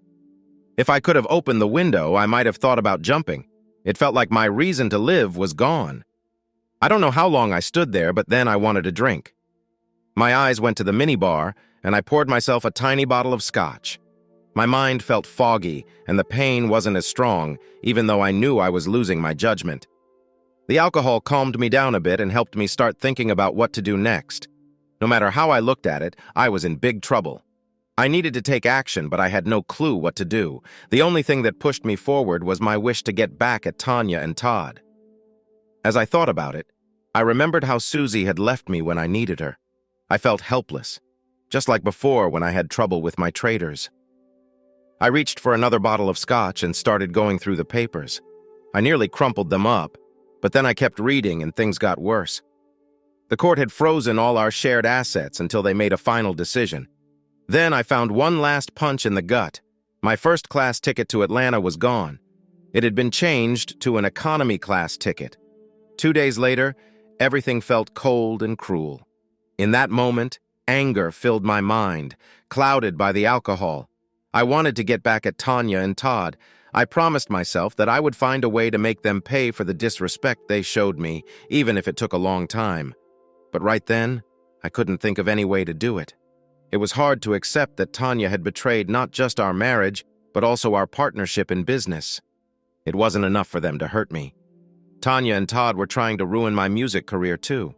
If they could prove their claims against me, I would be in real trouble, especially in this time when people were quick to believe women without question. A cold fear washed over me as I realized how serious my situation was. If I didn't act fast, they would roll over me and I would be left with nothing. My first thought was to check our bank accounts online, both personal and business, just like the court papers said. The accounts showed bad news. I wasn't sure how much should be in the business account, but I knew there should be much more than what I saw. Our personal account was almost empty. I had taken money from an ATM the night before, and my receipt showed I had nearly 3 times what I saw now. After trying to call twice with my mind clouded by alcohol, I finally got through to the front desk. I asked them to hold Tanya's bags for a bit. I said I would be there soon to make arrangements. I also told them to bring my bags back up since I would be staying for 2 more nights. I sat down and started looking through the papers carefully. I poured the rest of the scotch down the sink. At that moment, my anger took over any sadness I was feeling. Over the next few weeks, both of these feelings would take turns controlling me. But right now, I was just plain furious. If I wanted to keep myself safe, I had to think clearly about my next steps. I read everything again, twice, and I was still so angry. I set the papers aside and decided to handle Tanya's bags first. I arranged for them to be stored away where she couldn't access them. I used a personal credit card that I didn't think she knew about. It was a small action, but I didn't want her to have any clue about where her things were. Then I called our lawyer, Greg Pindar. I got another surprise. Greg told me he had been hired by Tanya and couldn't help me. I was furious and snapped at Greg. That means I can never use your services again and we're no longer friends. I'm going to let that slide because I know you're really upset right now, he replied gently. You think I'm upset, Greg? I said with cold anger. You don't have a clue. You were my parents' lawyer before you were mine. I brought you in as our business lawyer. When you wanted to be an entertainment lawyer, I referred clients to you. You knew everything happening, and you let Tanya betray me without saying a word. You should have stayed neutral and sent us to different lawyers. Instead, you took sides. That was a mistake on your part because I won't refer anyone to you again, and I'll tell anyone who asks that you can't be trusted. Are you threatening me? Greg said, sounding angry. No, I'm telling you to back off. I hung up the phone in frustration. I wasn't sure if I could harm Greg's career, but I was going to try. I knew he had many clients in show business, and I had sent several to him. I figured that if I warned a few of them, they would start looking for a new lawyer. As I angrily thought about Greg's betrayal, it hit me that he might not be the only one who knew what was happening. I remembered the people at the studio. They might not have known what Tanya and Todd were doing, but they must have known that Tanya was not being faithful. Still, Greg and everyone else were the least of my problems. This day was getting worse, and I needed to find a way to feel better. When my world felt like it was crashing down, I went to the minibar. Instead of alcohol, I grabbed a soft drink. I needed to clear my head and think about what I could do next.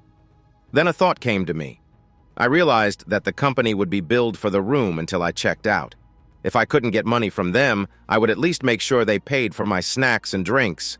So I called the front desk to ask them to restock the minibar. I was in a lot of pain, and no matter how hard I tried to make sense of it all, I couldn't figure out what had gone wrong. If Tanya wanted to be with Todd, all she had to do was tell me she wanted a divorce. I would have been heartbroken, but not like this. This was more than just a divorce. There was something else going on, but I couldn't figure it out at that moment. Still, I was sure this was all Todd's plan. I wanted to believe that Tanya was just going along with it without really knowing what was happening, but that didn't add up. I had to admit that none of this could have started without Tanya agreeing to it. For the next 2 hours, I lay there feeling sorry for myself. I cried a lot. Why do women always seem to treat me badly? I had dealt with this throughout my life. I never really got back at any woman who turned away from me. Now, Tanya was not only leaving me, but also planning to ruin my career in the process. She wanted to make something bigger and better for herself. Anger and hate filled me until I finally shouted, "I can't take this anymore!" I tried to think it through. First, Tanya and Todd waited until the tour ended. I was sure they did this to avoid breaking the contract, but I didn't get why they wanted to keep me in New York. Maybe they wanted to grab all the money and assets before I got back to Atlanta. But what would that matter? In a divorce, everything would be looked at and we would split things right down the middle. Maybe Tanya wanted to claim the house. I didn't care. She could have it. Maybe they thought I would feel broke so they could offer me something silly. They must have known that no matter what they offered, I wouldn't accept it. Even if I had to live on the street, I wouldn't agree to anything. None of this made sense, but the more I thought about them trying to corner me financially, the more I understood. Still, if that was their plan, they had really messed up. I knew they didn't know my personal finances because our business was set up to protect us. Our tax advisor had insisted we both get a salary, so the IRS wouldn't bother us. We each took home $6,000 a month. After paying what I needed to, I ended up with about $4,500 a month going into my investment account. Both Tanya and I performed live and got paid in cash. Tanya spent most of her money on clothes, jewelry, and art supplies. I saved and invested all of mine. That was how I grew up. Now I had nearly $800,000 in my personal account. I had an ATM card, and I could even call to transfer money directly to me. And even though the money from my songs had decreased in recent years, it still brought in between $15,000 and $20,000 each year. Those song royalties were mine alone. Todd tried to convince me to hand over the songs to the company, but I refused. In the back of my mind, I had planned to give the songs to Tanya for our 10th anniversary. Now, that is definitely not going to happen. Even though I had booked a room for 2 more days, I was thinking about flying back to Atlanta that night. But I decided against it because there was nothing waiting for me there. Instead, I called our old agent Alex to talk about the trouble Tanya and Todd had caused for me. "Hi," I heard Alex's familiar voice. "Alex, it's me, Robbie. Great to hear from you. How are things with you and Tanya?" "Terrible," I replied. "That's why I'm calling. Tanya has filed for divorce, saying there was mental and physical abuse.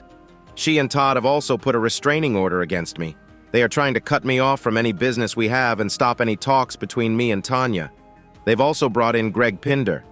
So now I'm stuck with no way out. I don't know what to do next," I continued. "If Greg is going to represent Tanya, he has a serious conflict of interest," Alex said firmly. "But we can discuss that later. I have plans for Greg in the future." I agree. Right now he's a minor annoyance.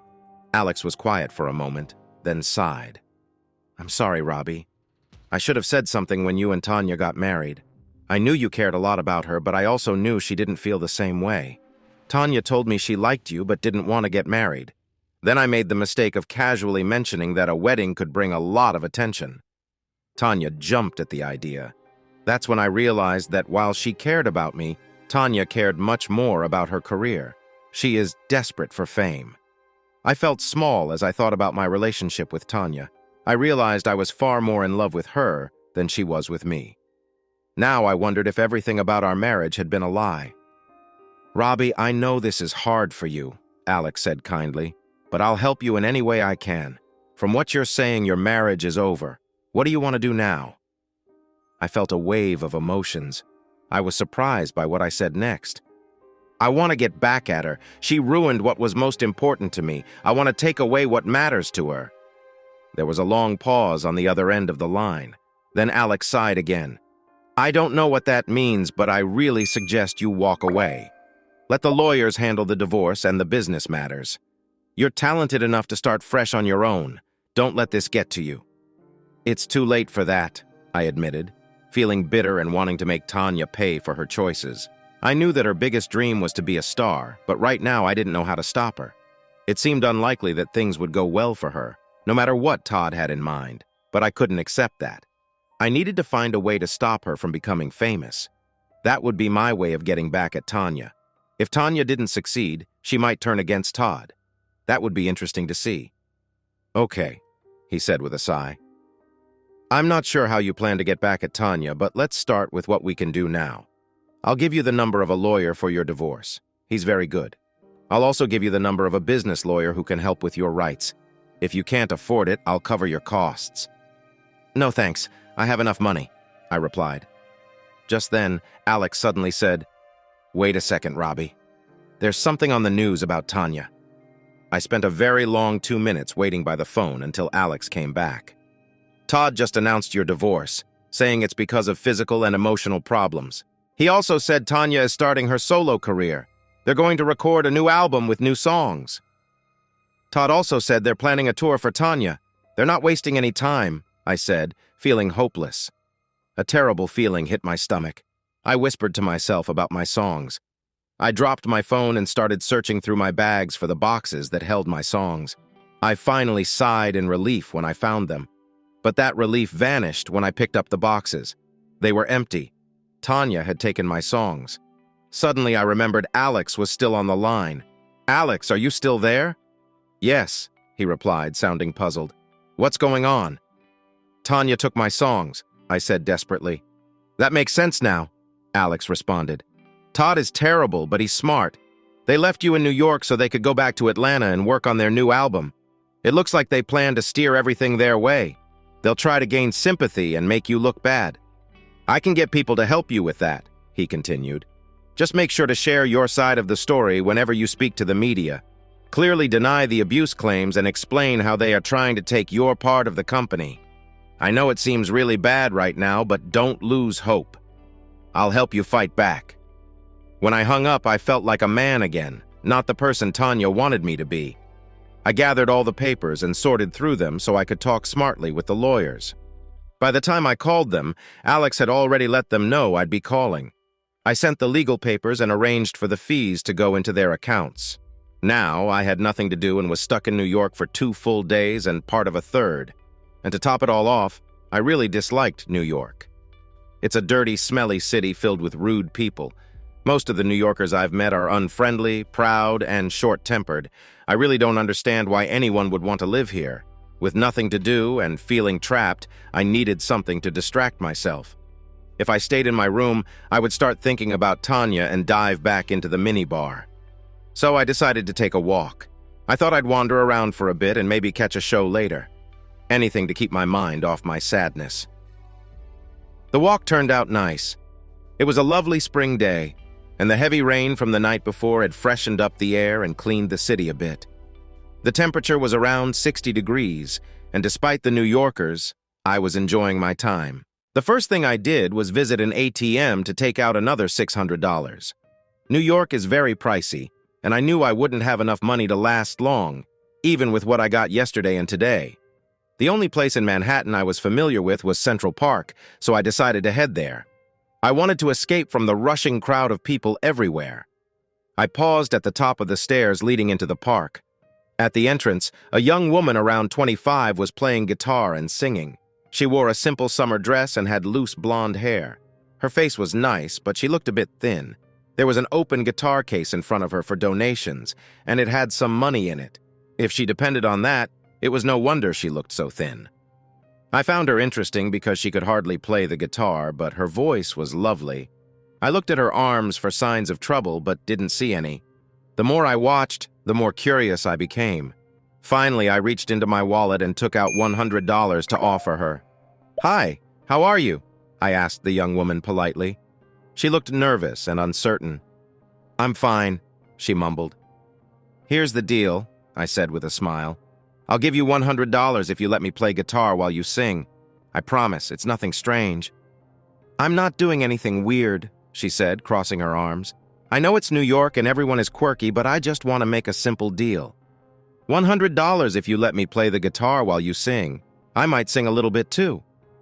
The young woman stared at me, then glanced at the $100. I could see her thinking. She wanted the money, but she was wary of my offer. "Look, just to show you I'm okay," I said to ease her worries. "I'll put $200 in your case right now. If you want to make a deal, hand me the guitar. I bet it's not worth more than $50. If you don't want to deal, I'll take the $200 back and leave." I tossed the $200 into her case and started to walk away. After about 30 seconds of thinking, she finally asked her friend to give me her guitar. I took the guitar and began adjusting it. It was old and pretty worn out, so it took a little time to get a good sound. I looked at the girl and asked her name. "Dawn," she answered softly. "Well, Dawn, I'm Robbie," I said. "What songs do you know?" I asked. She named a bunch, and I was familiar with all of them.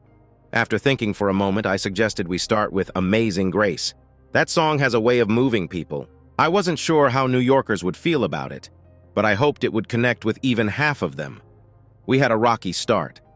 I had never played with Dawn before, and she wasn't a pro. But soon, we found our rhythm. With Dawn's clear voice and the strong sound I could make, we began to attract a crowd. People started to drop money into our case. The crowd kept growing until we had about 30 or 40 people watching us. After about an hour and a half, I noticed her glancing at her watch. "I have to go," Dawn suddenly said, jumping up. "What's the rush?" I asked. "People are just starting to come out for lunch."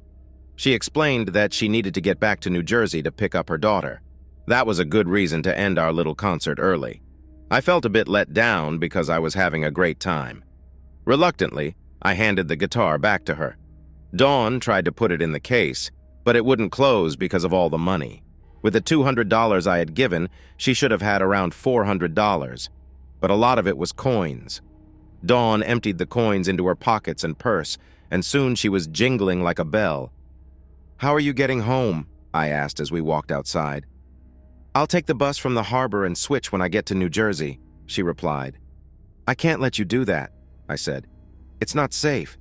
You sound like a piggy bank." "I can't afford to go any other way," she said, walking faster, trying to leave me behind. "Wait a minute," I called, whistling for a cab. "I'll pay for your taxi." She glared at me. "I told you I don't do weird stuff. I'm not going anywhere with you." I opened the cab door and stepped aside. "Just tell the driver where you want to go." The cab driver quickly said he was headed to New Jersey. "How much will it cost?" I asked. I wanted to sound in charge. He thought for a moment and said, $70. "I'll give you $100, I said, handing him 5 $20 bills. Then I turned to Dawn. "I'm only in town until tomorrow. I'm flying out the day after.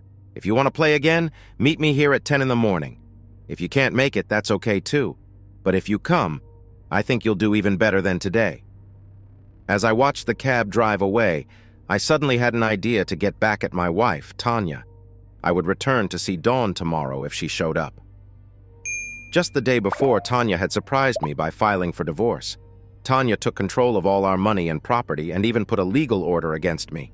She claimed that I had hurt her mentally and physically, but that wasn't true. I thought my life couldn't get worse, but I was wrong. The worst moment came when I found out Tanya had taken all the songs I had written. These songs meant a lot to me, and now they were gone. I knew she would ruin my original work as soon as she copied them in her own way. It was very upsetting, but that was yesterday. Today, when I woke up, I felt different. I wasn't stuck in self-pity anymore. Instead, I had a strong urge to get back at my unfaithful wife, her manager, and her new boyfriend. I now had a plan that could help me regain my self-respect. Yesterday, I was furious when I realized they wanted to keep me in New York for a few extra days. At first, I didn't understand why. Later, I figured out that they aimed to embarrass me, and they needed time to return to Atlanta and put their scheme into action. I was certain they wanted to record my stolen songs and spread lies about me.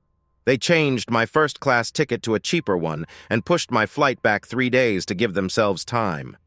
I think they hoped I would get so angry that I would do something foolish, which they could use against me. But if they had let me leave the same day, I wouldn't have met Dawn in Central Park. It was clear they wanted to trap me in New York. They thought that without money, I would be deeply sad. What they didn't know was that I had enough money saved for myself. But as I sat in my hotel room thinking of ways to get back at them, I realized my options were limited. I couldn't hurt them physically, emotionally, or financially. The thought of hurting them crossed my mind many times, but I quickly pushed it away. I didn't want to be a violent person. Besides, it would be too easy. I wanted Tanya to suffer for a long time because of how she treated me, even in my broken state. I could see what was driving Tanya. She had fallen into the trap my grandfather warned me about long ago. Tanya was completely focused on becoming a huge star and didn't care about anything else. I learned from my old agent that she was trying to change her image and gain attention. Unfortunately, her new plans didn't include me. Tanya also wanted to get sympathy by painting me as the bad partner, but I wasn't going to play their game. I had a small idea about how to get back at Tanya, and it all depended on Dawn coming today and trusting me. Yesterday, I tried to think clearly by taking a walk in Central Park. When I arrived, I saw a young woman trying hard to earn some money by playing guitar and singing. Her guitar skills weren't great, but her voice was beautiful. On a whim, I decided to join her, and we ended up putting on a little show together. While we were singing, a plan popped into my head. It was a wild plan, but it seemed like my best chance to get back at Tanya. I wanted to ruin her new song and become more popular than she could ever be. To make this work, I believed that Dawn was the key to my somewhat crazy plan. If Dawn didn't show up, I wasn't sure what I would do since I had no way to reach her. I didn't even know her last name. I felt anxious about whether she would arrive by 10 o'clock, but I gained some energy. While I played and sang with Dawn, I pushed my thoughts of Tanya aside. But later that night, the sadness returned, and I found myself in tears.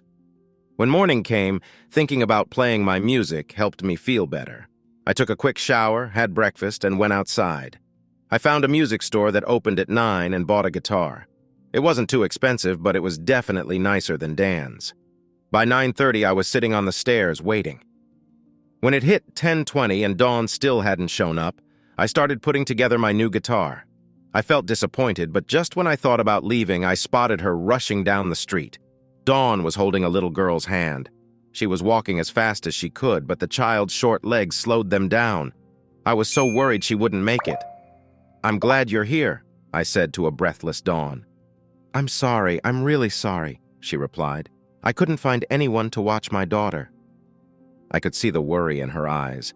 It looked like she was scared I might be upset. She looked up at me, her lips shaking.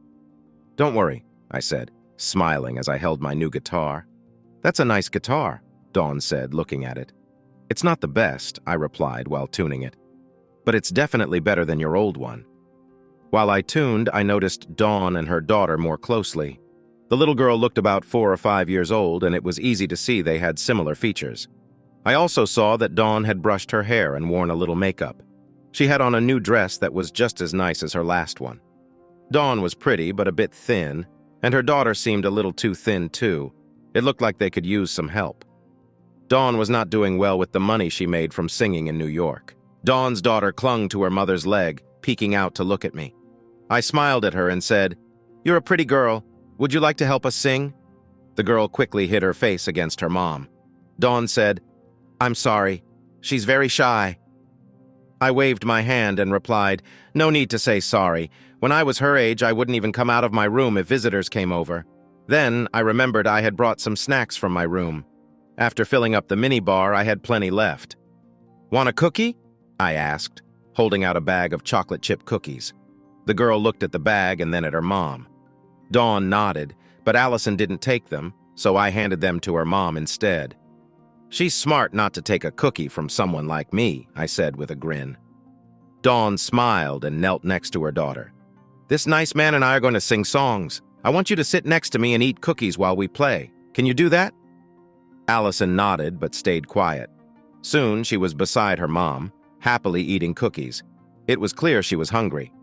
I searched my pocket and pulled out some candy bars. I tossed them to her.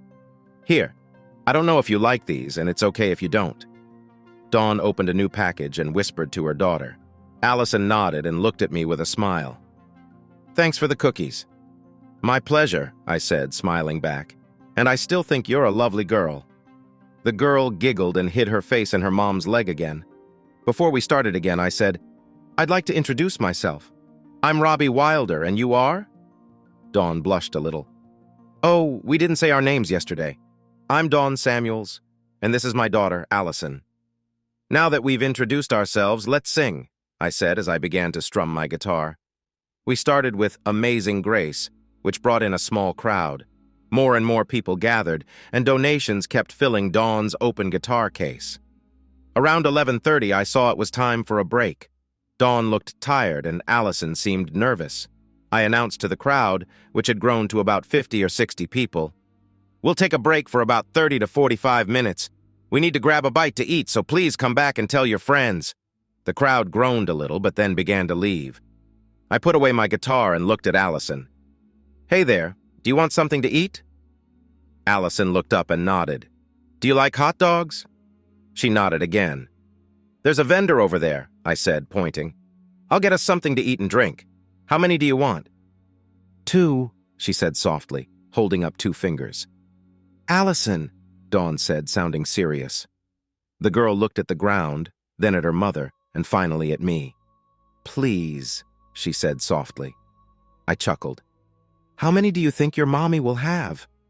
Allison held up 2 fingers and smiled shyly. I laughed again. "I can cover it," Dawn said, reaching into her guitar case. I waved her off. "Keep your money. This one's on me. I think you need it more than I do." "Thanks," Dawn replied with a nod. "I made $447.52 yesterday. It helped me pay some bills and send some money to my aunt. If I can make the same today, it will really help Allison and me." "Don't worry. You'll earn even more today," I said confidently as I walked over to the hot dog stand. I bought 6 hot dogs, 10 bottles of water, 2 apples, and a dozen cookies. Allison and Dawn ate eagerly. I figured they hadn't eaten breakfast. As I ate, I realized that when we were playing music, I hadn't thought about Tanya or the mess I was in. But now, just thinking about it made my heart ache. I felt so lonely. I couldn't shake the thought that I might never find someone who could love me again. Still, the idea of making music lifted my spirits a little. Plus, I was starting to figure out how to deal with Tanya. Playing helped ease the hurt inside me. After we finished eating, we found another place with benches. There was more open space, and Dawn spread her coat on the grass. Allison curled up on it and soon drifted off to sleep. After lunch, we began with Amazing Grace. A crowd started to form, with people standing 10 or 20 at a time. I told Dawn we needed to sing a bit louder. I was impressed with how strong and clear her voice was, and as we sang, people tossed money into our box. About an hour later, I spotted a TV reporter at the edge of the crowd with his cameraman. After we finished the song, I told the crowd we were taking a 5-minute break. I then walked over to the reporter. "What's up?" I asked. The reporter, who looked like many female reporters do, smiled at me. "You're Robbie Wilder, right?" I nodded. "Is it true that you and Tanya are getting divorced?" I thought back to what I had been told to do about the story Tanya might tell. I shrugged. "Unfortunately, yes, but it's not my choice." "She claims you hurt her physically and mentally during your marriage," the reporter said, shifting the focus. "If you want the true story," I said through clenched teeth, "talk to the people who have worked with us over the years. They'll tell you that I'm not a violent person at all. The last time I hit someone was in 5th grade when Jimmy pushed me." "So what are you performing here in Central Park?" the reporter asked as he changed the topic. I wasn't sure if she believed me, but I spoke the truth. I didn't know if the news team would agree to share my side of the story or try to twist it for Tanya's sake. It was up to them to decide what was real and what wasn't. There was nothing I could do except hope that the reporter would share my truth. It was a lovely day. I finally smiled at the reporter. Who wouldn't want to be in Central Park? But why was I singing with that girl? That was Dawn. I kept smiling. I was helping her earn a little money to support her little girl. I pointed to where Allison was sleeping. I talked with the reporter for a few more minutes, making sure she knew that my split with Tanya was more than just a divorce. I shared how I had been let go from my job and to give it extra weight. I said that Tanya had canceled my flight home and booked me a flight 3 days later. After the interview, I went back to singing with Dawn. Around 2:30, Allison woke up and was hungry. That was why I bought cookies. She was so happy eating her chocolate chip cookie, drinking water, and listening to us sing. By 3 o'clock, a crowd of about 100 people had gathered. Then the police arrived.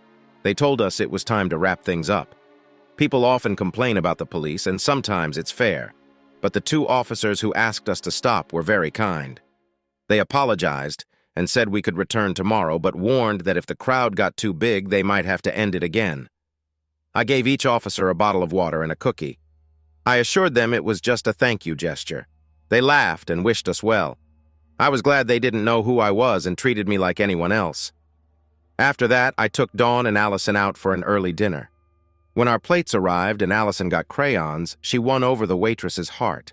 In her small voice, Allison asked if she could color one of the pictures on the table mat, but promised she would just do one and leave the others for someone else.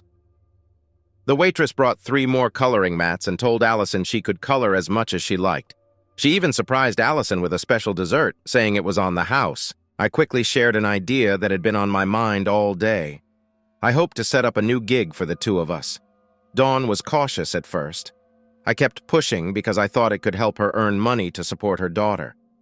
Finally, Dawn said she needed to speak with her Aunt Claire.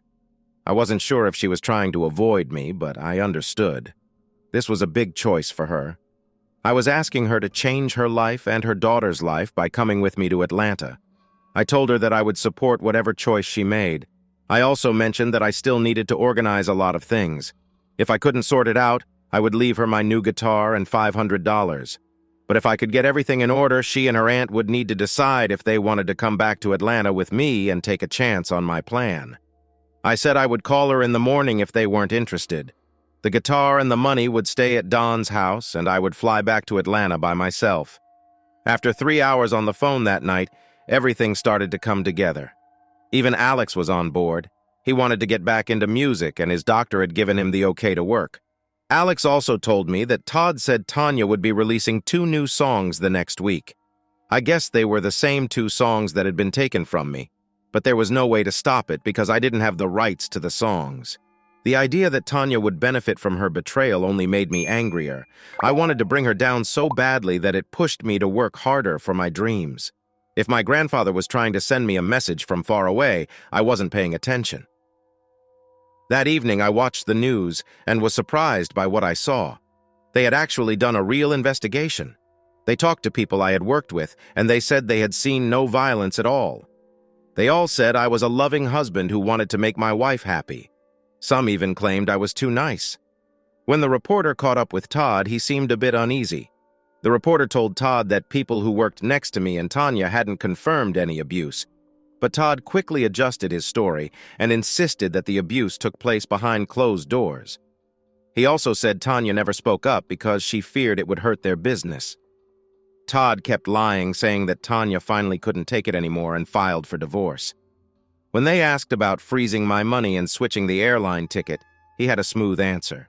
He explained that the court would decide how to split the assets, and the ticket mix-up was just a mistake made by the travel agent.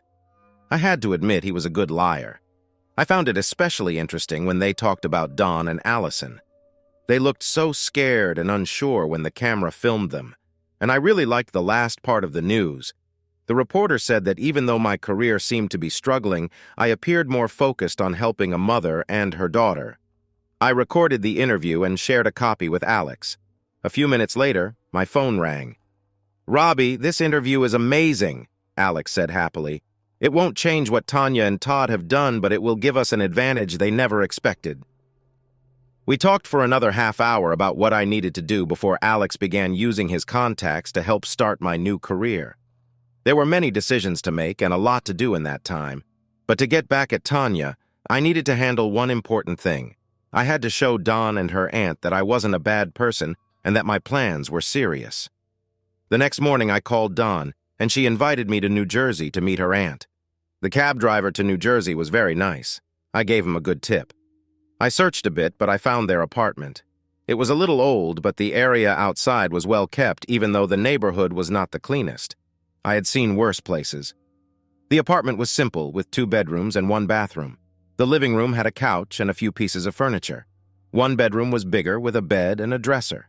The second bedroom had a queen-sized mattress and a few boxes holding Dawn and Allison's clothes.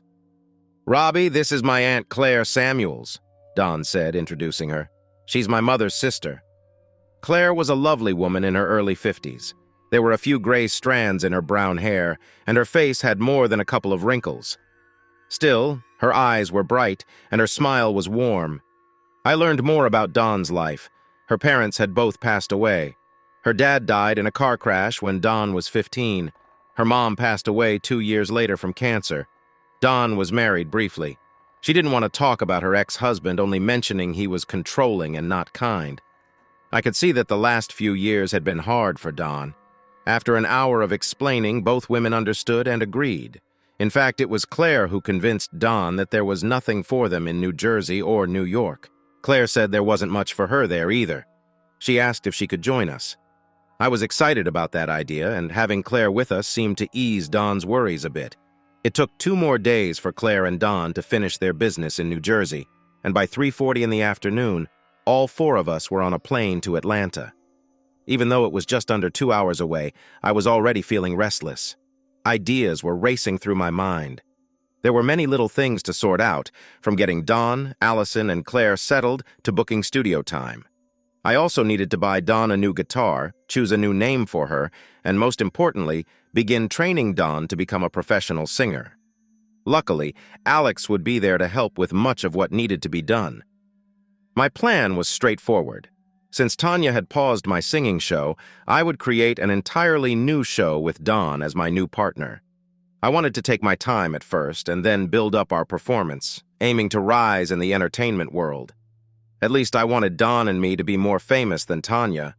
That would really bother my ex-wife. While that was going on, Alex and I would try to find ways to hurt Tanya's career. I thought that would help me feel better about what she had done. Honestly, deep down, I didn't think we could become superstars. But I was sure we could be better than Tanya because I knew her limits. I ignored my grandfather's advice and planned to work really hard to get us to where I wanted to be. I didn't mind stepping on anyone's toes to reach my dreams, but I had no clue about the cost or who might get hurt in the process. For most of my career, I had never wanted to be famous. I always let my wife Tanya take the spotlight for our band. I never saw myself as a performer. I just saw myself as a guitar player who loved to sing. If people wanted to listen to me, that was great, but I was just as happy playing and singing alone. Then my wife tried to ruin me personally, professionally, and financially. Now I found myself in a full-on battle for revenge. Tanya had betrayed me, made me feel ashamed, and tried to ruin my career. As if that wasn't enough, she also tried to hurt me financially and took the original copies of my songs. Many of those songs weren't my best work, but they were mine. Some of those songs meant a lot to me. I also believed that my 2 new songs were really good. I had learned over the years that hard work pays off. That's what happened with my songwriting, though I didn't see it then. The songs I was writing now were some of the best I'd ever created, and they would only get better.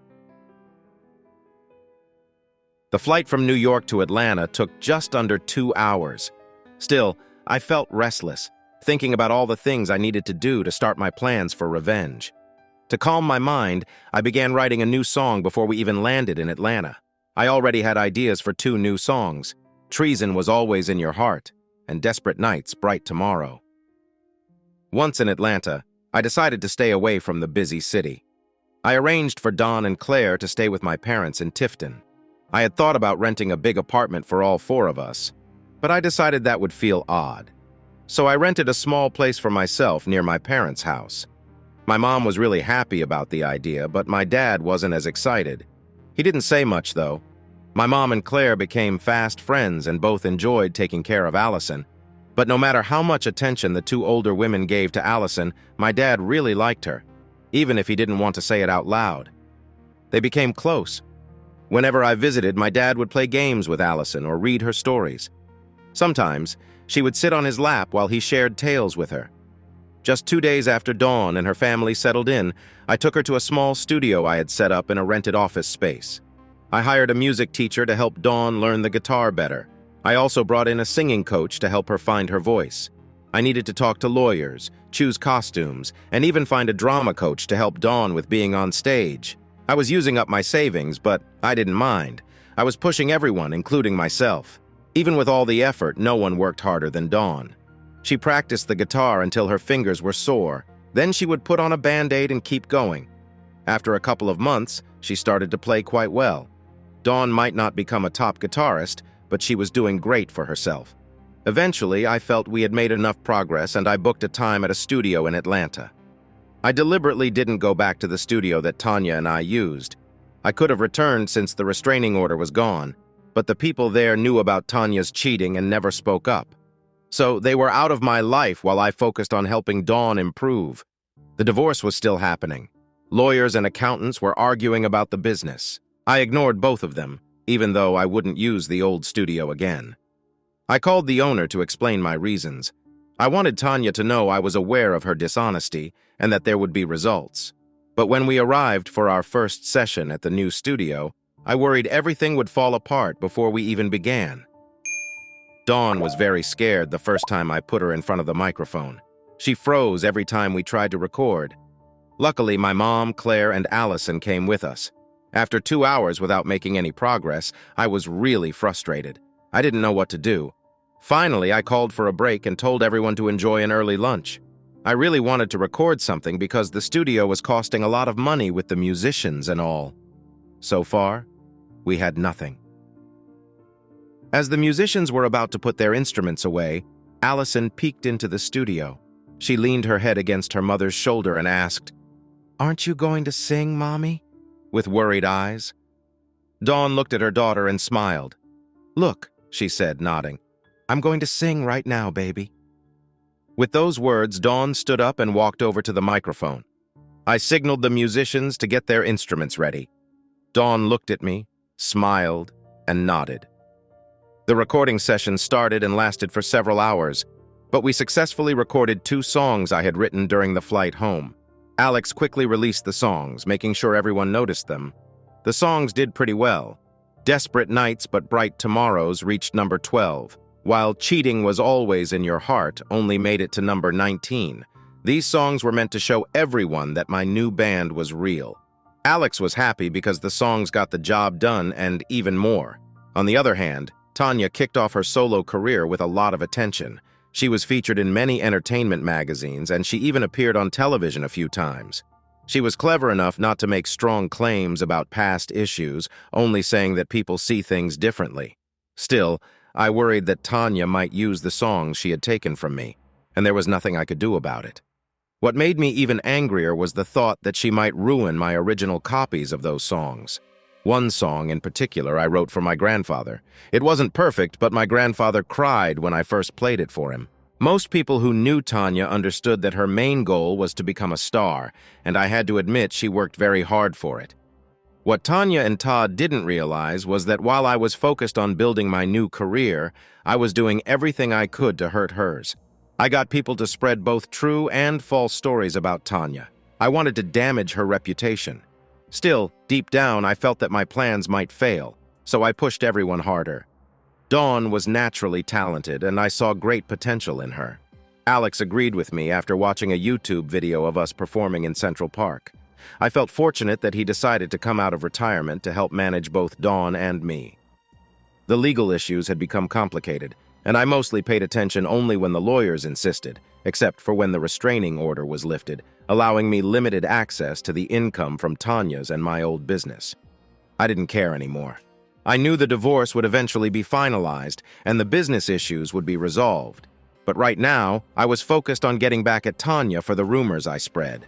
They didn't significantly affect her career, but her progress was limited by her own abilities.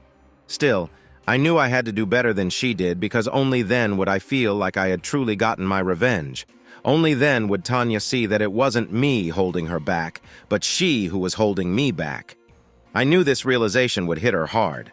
As I mentioned before, I never thought of myself as a star in my best years. I believe Tanya and I were just average singers. We played in front of big stars, performed at medium-sized places with other bands, and were the main act at smaller spots. But during our time together, it was clear that fans wanted to see Tanya, not me. Still, Dawn seemed really nervous around me. Because of this, it was hard for me to help her improve. One morning in the studio, I got frustrated. I told Dawn she was too stiff and needed to let her body move with the music. Tears started to fall down her face. "I'm sorry, Mr. Wilder," she said with a shaky voice. "I'll try harder." I replied with clenched teeth. "Please, no, Mr. Wilder." This only made things worse. Dawn's whole body trembled and her tears flowed more. "What should I call you?" she asked through her sobs. "You can call me Robbie or Hey or even Jerk. I answer to all those names. Just don't call me Mr. Wilder. That's my dad." "What's a jerk?" asked Allison from the corner, coloring. I groaned. "Oh no, I really messed up." I looked at Allison, then at my shoes. "Yuck, these shoes taste bad." "I'm sorry, Dawn, it won't happen again." I felt relieved when, instead of being upset, Dawn smiled and stopped crying. "What's in your head?" Allison asked again. "It's something I shouldn't say," I explained to her. "It's what people call me when they don't like me." Allison stood up, ran over and hugged my leg tight. She looked at me with a sad look. "No one should call you that. You're a good person." I kissed her on the top of her head and she went back to her coloring. I looked at Dawn and she nodded at me. "My daughter is right. No one should call you that." I laughed, even though I still respond to it. Dawn chuckled too, and we got back to work. After that, she started calling me Robbie, but it took some time. Dawn was still nervous about almost everything. She could sing, but she looked stiff and awkward on stage. By the end of 2 months, I had helped her improve a lot. The rest would come with practice. I gave Dawn a list of things she could say during the show, and I tried to make her look funny and friendly. Finally, I thought it was time for Dawn to get better. We needed to perform in front of a live audience. After talking to Alex, we decided the best place would be Big Carl's restaurant, where Tanya and I had started. Alex arranged it all, and Carl was very happy. To my surprise, the place was packed on our first night. I had hoped for a crowd like when we first played with Tanya. Dawn was terrified and got sick just before we were set to go on stage. I wish I could say that once Dawn got on stage, she relaxed, but she didn't. She looked like a deer ready to run away at any moment. I took the lead and let her blend into the crowd. I mentioned Tanya's issues along with my own. I made some light jokes about her and then told the story of how Dawn and I met. I described finding a lovely flower in the busy, messy streets of New York City. I said that people in New York could sometimes be very cold, but when Dawn started to sing, they paused and even smiled. "Everyone, please welcome the Central Park songbird, Dawn Samuels." There was polite applause, just like in Central Park. I gently encouraged Dawn to step forward, and then I played Amazing Grace. When we finished, the audience erupted with applause. Dawn just smiled shyly and nodded. About a third of the way through our songs, Tanya and Todd suddenly showed up. We were in the middle of a song when people began to murmur and stand up to watch. Finally, Tanya moved to the table saved for her. That guy Carl didn't say anything when I looked back at the bar. He was just standing there with a smirk on his face. I couldn't be upset, though. He had warned me before that he wasn't trustworthy. Instead of finishing the song, I asked Dawn to pause and step back a bit. As Tanya approached, I realized I could use this to our advantage. I was sure Tanya and Todd thought they could take over the stage. "Well, we're honored tonight, everyone. Tanya has decided to join us," I announced, and the audience cheered. "Wow, Tanya, you really know how to draw attention." Tanya smiled wide, and once the applause quieted down, I pointed to a table of men in the corner. "Tanya, don't you think that dress is a bit too plain? I'm not sure those guys over there can even see you." The crowd burst into laughter. Tanya kept smiling and didn't back down. "Is this part of your charm I read about?" "You know better," I said with a big grin. "We've had a lot of fun talks, right?" "Only in your dreams," Tanya replied, which made the crowd chuckle. "Oh," I said, smiling even more. "Some might call that teasing, but looking back, maybe you're right. It was all in my head. So I'm puzzled about why you're here today." Tanya turned to the audience. She was so predictable. I just wanted to show you that there are no hard feelings. We'll settle our differences in court. And speaking of performances, I continued, I want to let your amazing audience know that I'm starting my final tour.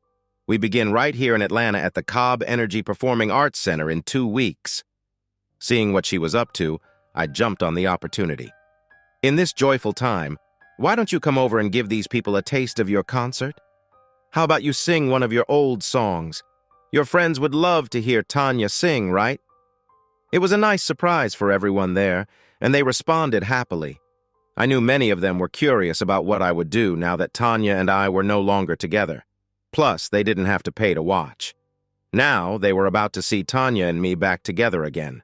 But I had even more planned. I whispered to Dawn that no matter what happened with Tanya, she should stay out of it. I also asked Dawn to join me for the second song. Knowing Tanya, I was sure she wouldn't miss this chance. I wasn't sure which song she would choose, but I hoped it would be True Love by Patsy Cline. That song was special to us. I knew she might not want to sing it since it was our song, but even if she said no, Dawn and I would still sing it, and it would still mean a lot.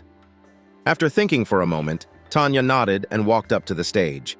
With the microphone ready, I started playing Pretty Little Girl. It wasn't one of our biggest hits, but Tanya loved it. She even smiled at me before she began singing. The crowd cheered happily. Before she could do anything else, I said, "Let's do another one." I quickly started playing True Love. Tanya looked unsure at first, but then got ready to sing.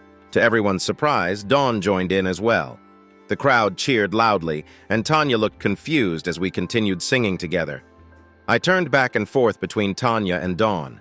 At one point, when the song mentioned, "You and I have a guardian angel," I smiled warmly at Dawn. Everyone in the room, including Tanya and Dawn, understood what that meant. I moved a little away from Tanya, and now Dawn was my singing partner. When we finished, the crowd went wild. Tanya quickly thanked everyone and slipped away. The rest of the concert went really well, but Dawn never seemed to relax on stage. The next day, the newspapers were full of praise for our show. They talked about how great the partnership between Tanya and me had been. They expressed sadness over our breakup, but wrote about Dawn as a worthy replacement. I found it amusing because the media hadn't paid us much attention until we split up.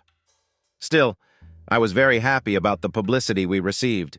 I thought Tanya might have wanted to embarrass Dawn and me to promote her new tour. She only succeeded in part, and even that didn't last long. The next day, Alex told us that we would start our own tour at the Roxy in downtown Atlanta. That same day, Tanya began her tour. Alex mentioned that Tanya called him as soon as she heard about ours and was not very nice. He just laughed it off. What Alex didn't share with Tanya was that he planned our tour so that most of our shows were on the same day and in the same city as hers. I kept track of the reviews for our concerts. I especially remember the review of Tanya's show in Atlanta. It was very positive, but the article mentioned how sad they were that Tanya and I were no longer together. On the other hand, the review of my concert with Dawn was also good, but it didn't mention Tanya. That must have hurt her. During our first tour, Alex booked us into smaller venues because he thought we wouldn't draw a large crowd.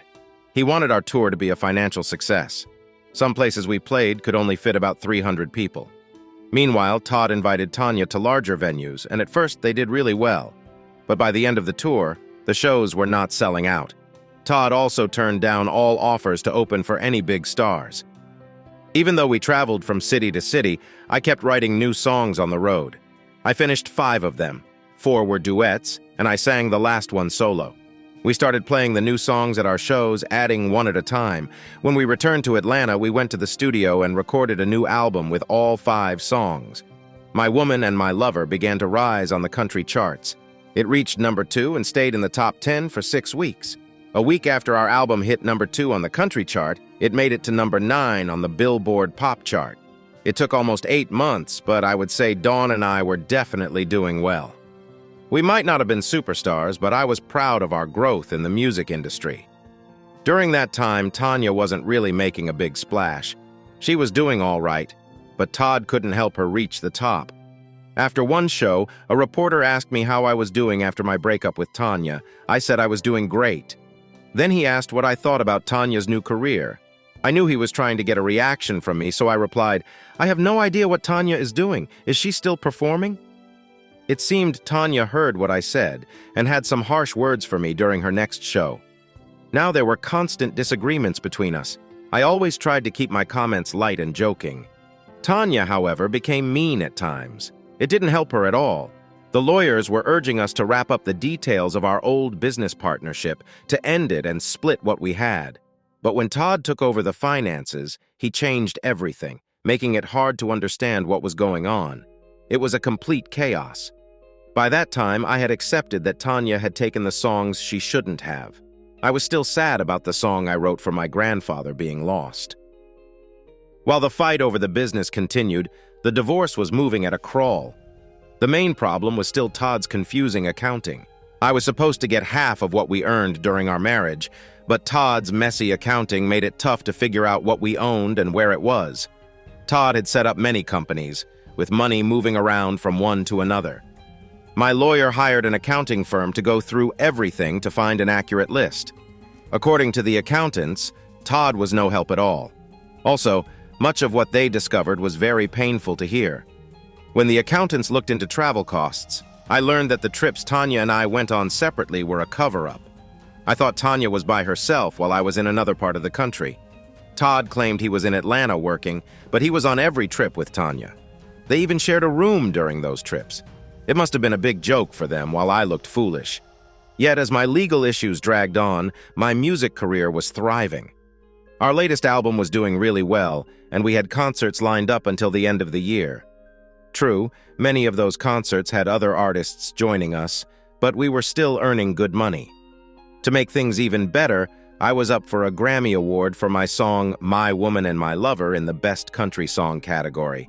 I kept pushing myself and Dawn to improve, but I was starting to worry about her. She was still having a hard time before each performance and needed time to calm down afterward. I knew she was taking prescribed medicine to help, but I didn't realize how much the shows were affecting her. One day, my mom brought my sister Allison to the studio and took me aside with a serious look. "Don't you dare hurt those girls," she warned, pointing at Dawn and Allison in the studio. "Mom, why would you say that?" I was truly surprised by her words. I would never hurt Dawn or Allison. My mom's eyes were intense as she continued. "Dawn really loves you. She's nervous because she's scared of disappointing you." When my mom warned me about hurting Dawn and Allison, I was surprised. But when she said that Dawn loved me, I was completely speechless. Dawn and Allison meant a lot to me, but I was almost 10 years older than Dawn. I never thought she would like me in that way. Plus, I wasn't sure I could trust another woman after everything that happened with my mom. I reminded her, "Mom, I'm 10 years older than her. Dawn will want someone her own age." Mom shook her head with a small smile. "Robbie, you can be really blind sometimes. That girl is so in love with you. If you just think clearly for a moment instead of being upset about Tanya, you'd see it. Trust me, Dawn looks up to you like a father and cares about you a lot." I kept arguing against my mom's words until she told me again to not hurt Dawn or Allison. After she left, I sat outside the studio watching Dawn and Allison play with some dolls. I always thought Dawn was pretty, but now I saw that she was truly beautiful. And Allison seemed like an angel. If I ever had a daughter, I would want her to be just like Allison. I sat there for about 10 minutes, trying to understand my feelings. One thing my mom said hit home. I was really caught up in my anger about Tanya. I was doing everything to show my soon-to-be ex-wife that she made a big mistake, and it wasn't fair to Dawn. Then I recalled what my grandfather told me. He warned against chasing fame in music and how people miss out on life by chasing a dream that is out of reach. But what I was doing was even worse. I was chasing a dream just to get back at Tanya, leaving Dawn to deal with the fallout. The more I thought about being with Dawn, the more it felt impossible. Why would someone as wonderful as Dawn be interested in me? But then I thought about our work. We were doing well. No, we weren't famous and we probably wouldn't get there. But I kept pushing for more. Even though Dawn didn't enjoy performing, she stayed by my side. Maybe Mom was right. I went back and forth in my mind until I decided that today was the day to make a change. When I walked into the studio, Allison squealed with joy and rushed to me. I picked her up and spun her around, then kissed her forehead and set her back down. I looked over at Dawn and saw her beaming with happiness. I made up my mind to change our plans for the day. I know I said we'd record 3 songs, I said with a grin, but I have a better idea. How about we record just 1 song today and then go have some fun? Who wants to join me for a picnic at Centennial Olympic Park? I would. That sounds great. I'd love to, Allison exclaimed, bouncing up and down. I turned to Dawn to see what she thought. How about you? Do you want to grab some hot dogs and go to the park? Her smile made me feel warm inside. Dawn nodded and said that it reminded her of that day in Central Park. That's exactly what I was thinking. We had been working really hard and needed some time to enjoy ourselves. Then I looked at Allison and said, if one little girl can be quiet for a while, we can finish up quickly. But the recording didn't work well. First, the music track we had didn't play right. It took about 10 minutes to find a backup. Then Dawn messed up the first 2 tries, and I messed up the third. After that, Dawn started to cry. You know what? I said, hugging her. Forget this song. Let's not record today. Let's try again on Thursday. We shouldn't waste this nice day. Dawn cried on my shoulder for a bit and then looked up. I'll be okay. We can finish the song. I could see she was worried that I would be upset with her, so I did the first thing that came to mind. I hugged her tightly and kissed her cheek. Then I turned to Allison. Why don't we let Allison decide? I said, still embracing Dawn. What do you think we should do? Stay here and work on this song, or leave now and go to the park? Go to the park, Allison said quickly, her words almost blending together. Then we'll go to the park, I said with a smile before we headed out. We stopped by Dawn's home, where she lived with her aunt. She changed into Allison's clothes and grabbed some towels. Then I went to the hot dog place and bought 6 hot dogs, a pack of fries, cookies, and a bottle of water. Our picnic began right after we found a nice shady spot for our blanket. Once we settled in, I handed out hot dogs and everything else while Allison ate. Her eyes stayed glued to the kids running around the water fountain, and she couldn't wait to join them. Dawn finally took off her daughter's outer clothes to reveal her swimsuit. For the next hour, Dawn let Allison run around the water fountains, which shot up into the air like jets. Allison squealed with happiness as the water splashed her while she raced back and forth. When Dawn thought it was time for a break, she called Allison back to the shade and gave her a cookie. I then decided it was time to ask Dawn what she wanted to do with her life. You're not really into performing, are you? I asked casually. Dawn looked at me nervously. That's okay, I said. I'm just trying to figure things out. So, do you like performing? Dawn sat still, looking as if she was trying to guess what answer I wanted to hear. I stayed quiet, doing my best not to show any hints about my thoughts. After a moment of silence, Dawn shook her head. She quickly added, "But I'll perform for as long as you need me to." I knew what I had to decide. I was actually thinking about canceling our shows for next year. We didn't need the stress of another tour. We already had enough money to get by for a while, and we were still earning good royalties. Suddenly, Dawn had tears rolling down her face. "Are you firing me? Are you ending our partnership?" she asked. "No, not at all," I said right away, surprised by how she reacted. I didn't want her to think I wanted to get rid of her. I just love making music. I'm a simple guitarist who sings. I enjoy playing the guitar and singing alone almost as much as performing for big crowds. It's all about the music. It brings me joy and fills my spirit. Dawn looked at me and said, "I love to sing by myself or for my loved ones, but big crowds scare me." Just then, we noticed some noise in the park. When we looked closer, I saw 3 black teenagers and 2 white teenagers bothering people. They seemed to target elderly folks because they were easiest to pick on. I dislike bullies, so I stood up right away. They had already knocked down an old man. "Robbie?" Dawn pleaded as I jumped up to help the man. "You might get hurt." If I had thought it through, I probably wouldn't have acted. I'm not a fighter. I only know a little about self-defense, but I really can't stand bullies, and I knew many of them are just cowards. I confronted the biggest teen, who looked like the leader. "Leave the gentleman alone," I said, trying to sound calm but strong. "And what are you going to do if I don't?" the big teen said, pulling out a knife. He didn't open it, maybe because I kicked him as hard as I could. I grabbed the knife and opened it. I didn't intend to start a fight. My goal was just to help the older man. But then I was in the middle of it, expecting the other 4 to come after me. To my surprise, though, the other guys ran away. When I glanced back at them, I only saw them fleeing the park. In the time it took to help the old man to his feet, I was shaking all over. Some nearby ladies took him to a bench. Moments later, Dawn was in my arms, crying softly on my shoulder. Allison, her daughter, was holding onto her mom's leg and crying. "You could have been hurt," she kept saying. I picked Allison up and held her close. "Shh, it's okay," I said gently. "Nothing happened." "I don't know what I'd do without you," Dawn said and kissed me on the lips. I kissed him back and hugged both of them tightly. I took a quick look around. A crowd was starting to gather, and I knew the police would soon arrive, bringing with them a lot of questions.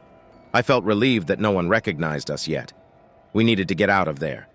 I handed the knife to one of the men who came to help and told him I was taking my family home. As we drove away from the park, I noticed Dawn still shaking from the crash. In the rearview mirror, I could see Allison staring at me, her lips quivering. "Dawn, are you and Allison going to be okay?" I asked, glancing at her. "Claire is going on a bus tour with my mom and dad. That means you'll be all alone tonight. You still look really upset," I said. Dawn shook her head. "I was just really afraid you might have gotten hurt or even worse." "Look, why don't we just have a picnic at my house?" I suggested with a smile. "We'll stop at your place to pick up some clothes, then we'll get something to eat. It might be best if you stay at my place for the night. I can set up a guest room for you and Allison. Would that be okay?" Dawn nodded with a smile, then turned to Allison. "Allie, would you like to spend the night at Robbie's house with your mom?" A loud cheer from the back seat nearly made me jump. "Yes, Mommy, it'll be like a sleepover." When we got to my apartment, we watched some Disney movies and enjoyed Chinese takeout.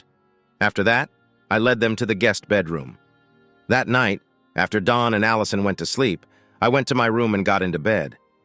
I guess the events at the park drained me more than I realized. I fell asleep in less than a minute. During the night, I woke up to some movement on the bed. It was Dawn. At first, I didn't know how to feel. Maybe it was time to find out if there was more between us than just friendship. "Are you sure you want to do this?" I asked carefully. "Robbie," Dawn said softly, "I started falling for you the second time we performed in Central Park. You were so nice to me the first time we played, even when I was unsure and worried. I have to admit it was mostly the money that caught my attention at first. But when I was late because I couldn't find anyone to watch Allison, I panicked, thinking you wouldn't be there. When I saw you standing there with a warm smile, I felt so happy. You were really kind and patient with Allison until she could get to know you better. Allison was used to adults being mean to her. Her father was always yelling.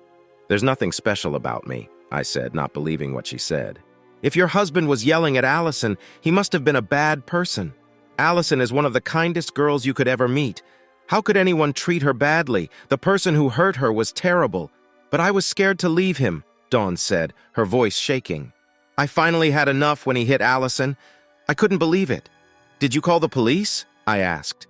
"Yes, they arrested him, but he didn't stay in jail long. During that time, I got legal help and started the process of getting a divorce and a restraining order. Then I moved in with my aunt. She was struggling to support herself, even with help from the government. Living in New Jersey was really costly. I felt scared and sad until you sang with me the first day I came home. That moment showed me how much money we could make together. For the first time in months, I felt happy. I could pay some bills now, and you promised to sing with me again the next day. That night, I slept soundly for the first time in a long time. Since then, you've always been there for Allison, for me, and for Aunt Claire. How could I not love you? You even told everyone at the park today that we were family. So you know," I said while gently brushing her hair, "I really do love you both. I want to care for you and Allison for as long as I can." "Forever," Dawn said, giving me a kiss. The next few months were busy and stressful, but I was the happiest I'd ever been. I loved seeing Dawn's face light up when I entered a room, and Allison became my little buddy. When Dawn wasn't around, or even when she was, Allison would curl up next to me. People at the studio started calling her my shadow. Over the next few weeks, as the legal matters took their time, my relationship with Dawn grew stronger. I decided to cut back on our work and told Alex to cancel all concerts after the Grammys. He was a bit let down, but understood. I told him we would still do 1 or 2 concerts a year and maybe a TV special if asked. We also promised to keep making new songs as the Grammy date got closer. Dawn looked more tired as time went on, but we would do one last concert before she could rest for a week before the awards. We usually finished our concerts with Patsy Cline's classic song, True Love. Before starting the song, I wanted to do something special that I had been thinking about for a while. Once the crowd quieted down, I knelt down and took a small box from my pocket. When I opened it, I showed them a 2-carat diamond ring. Then I asked Dawn to be my wife. Her eyes widened and she shouted, "Yes!" I wrapped my arms around her and kissed her gently. The crowd went wild. When we pulled away, the cheering continued. We smiled and waved at each other for a moment before starting our final song of the night, True Love. That song felt extra special that evening. Months after the show, I watched the video again. I looked at the audience, and I noticed many people were crying. It was a different time now because we planned to get married 2 months after the Grammys. However, a few months earlier, we chose to leave Atlanta behind. Neither of us liked living in or near the big city. We thought about moving back to Tifton, but my parents had recently moved to Florida. So we decided to join them and bought a house in the middle of the state, about a half-hour drive from Orlando. Just a week after settling in, the legal issues we had been dealing with were finally over. As I expected, everything was to be split evenly. We just had to wait for the accountants to finish their work. My lawyers said they were sorry for not getting more, but I was thrilled. The struggle was over, and Tanya was out of my life. But when the accountants reported their findings, it was shocking. Todd had stolen around $2 million from us. The accountants finally got Todd's records and uncovered the truth. Todd was arrested, and Tanya quickly started the divorce process. Although her career was not in danger, her big dream of success with Todd was ruined. You might think I was happy about this, but I just felt sad and drained from everything that happened. My own life was also falling apart, and I didn't even see it. Part 6. When news of Todd's betrayal came out, you'd think I'd be overjoyed. But it wasn't like that at all. I couldn't have imagined a better way for Todd to hurt Tanya than by stealing so much of her money and then going to jail. On top of that, my ex-wife's career took a big hit. The next day, another story about Tanya came to light. They said Todd had stolen songs from young writers and made Tanya record them. One of those songs even did well and reached 14th place. To make things worse for Tanya, people started to wonder if she knew about Todd's actions. I should have been thrilled by Tanya's downfall, but honestly, I felt pity for both her and myself. I kept thinking of my grandfather's advice.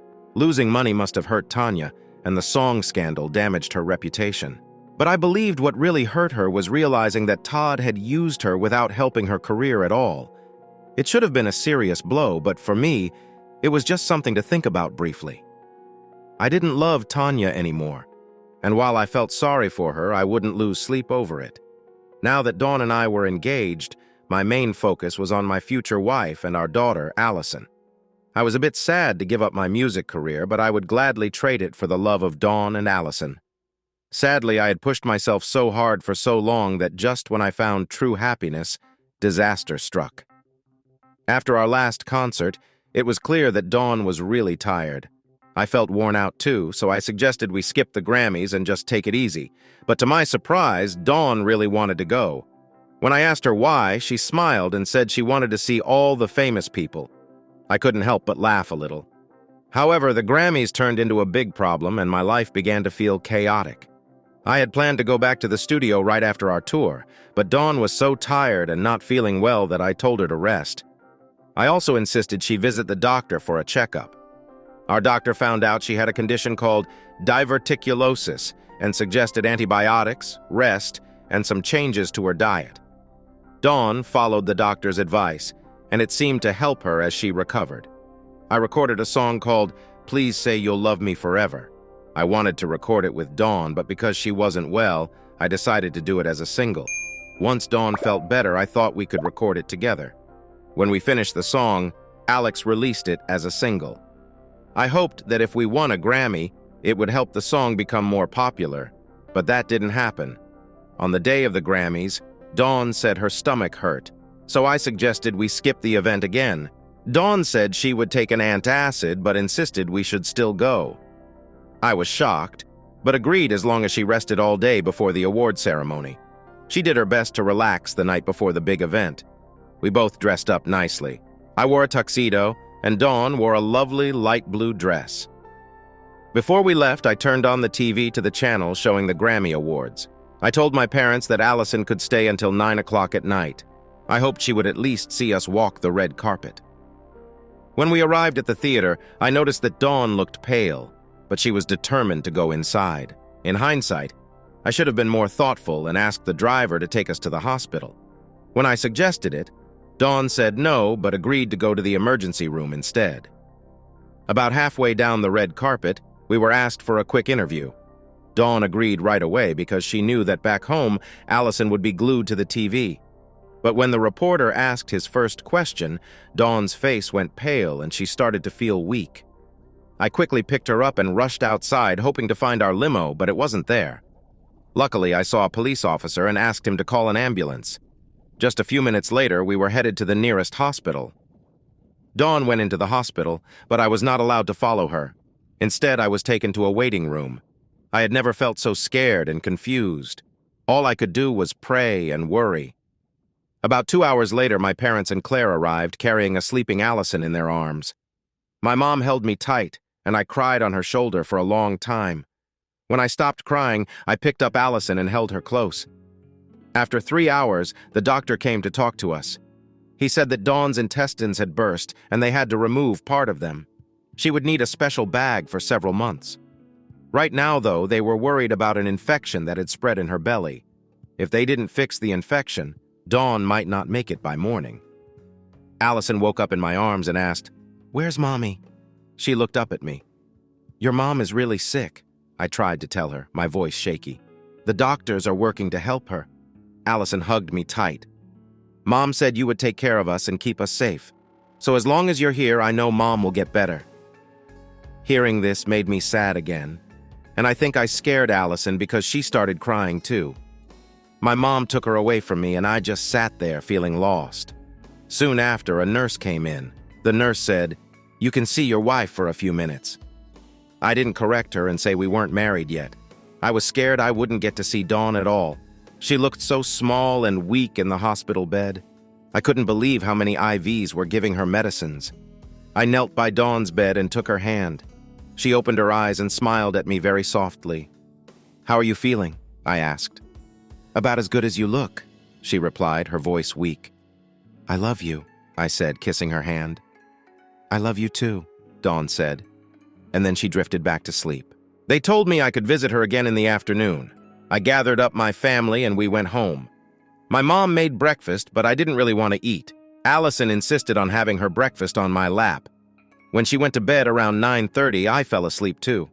I slept for 7 hours. When I went back to the hospital alone, Dawn was awake, but she looked very pale. For the next 3 days, Dawn had a high fever and slept a lot. I was scared she might not pull through. Finally, on the 4th day, her fever went down. After that, she got a bit stronger every day. Eventually, we could bring her home. Dawn needed help because just getting out of bed was hard for her. Her stomach muscles had been cut, and you don't realize how much you need them until they hurt. The next 4 weeks were tough for Dawn, and she was in a lot of pain. I learned something about healing.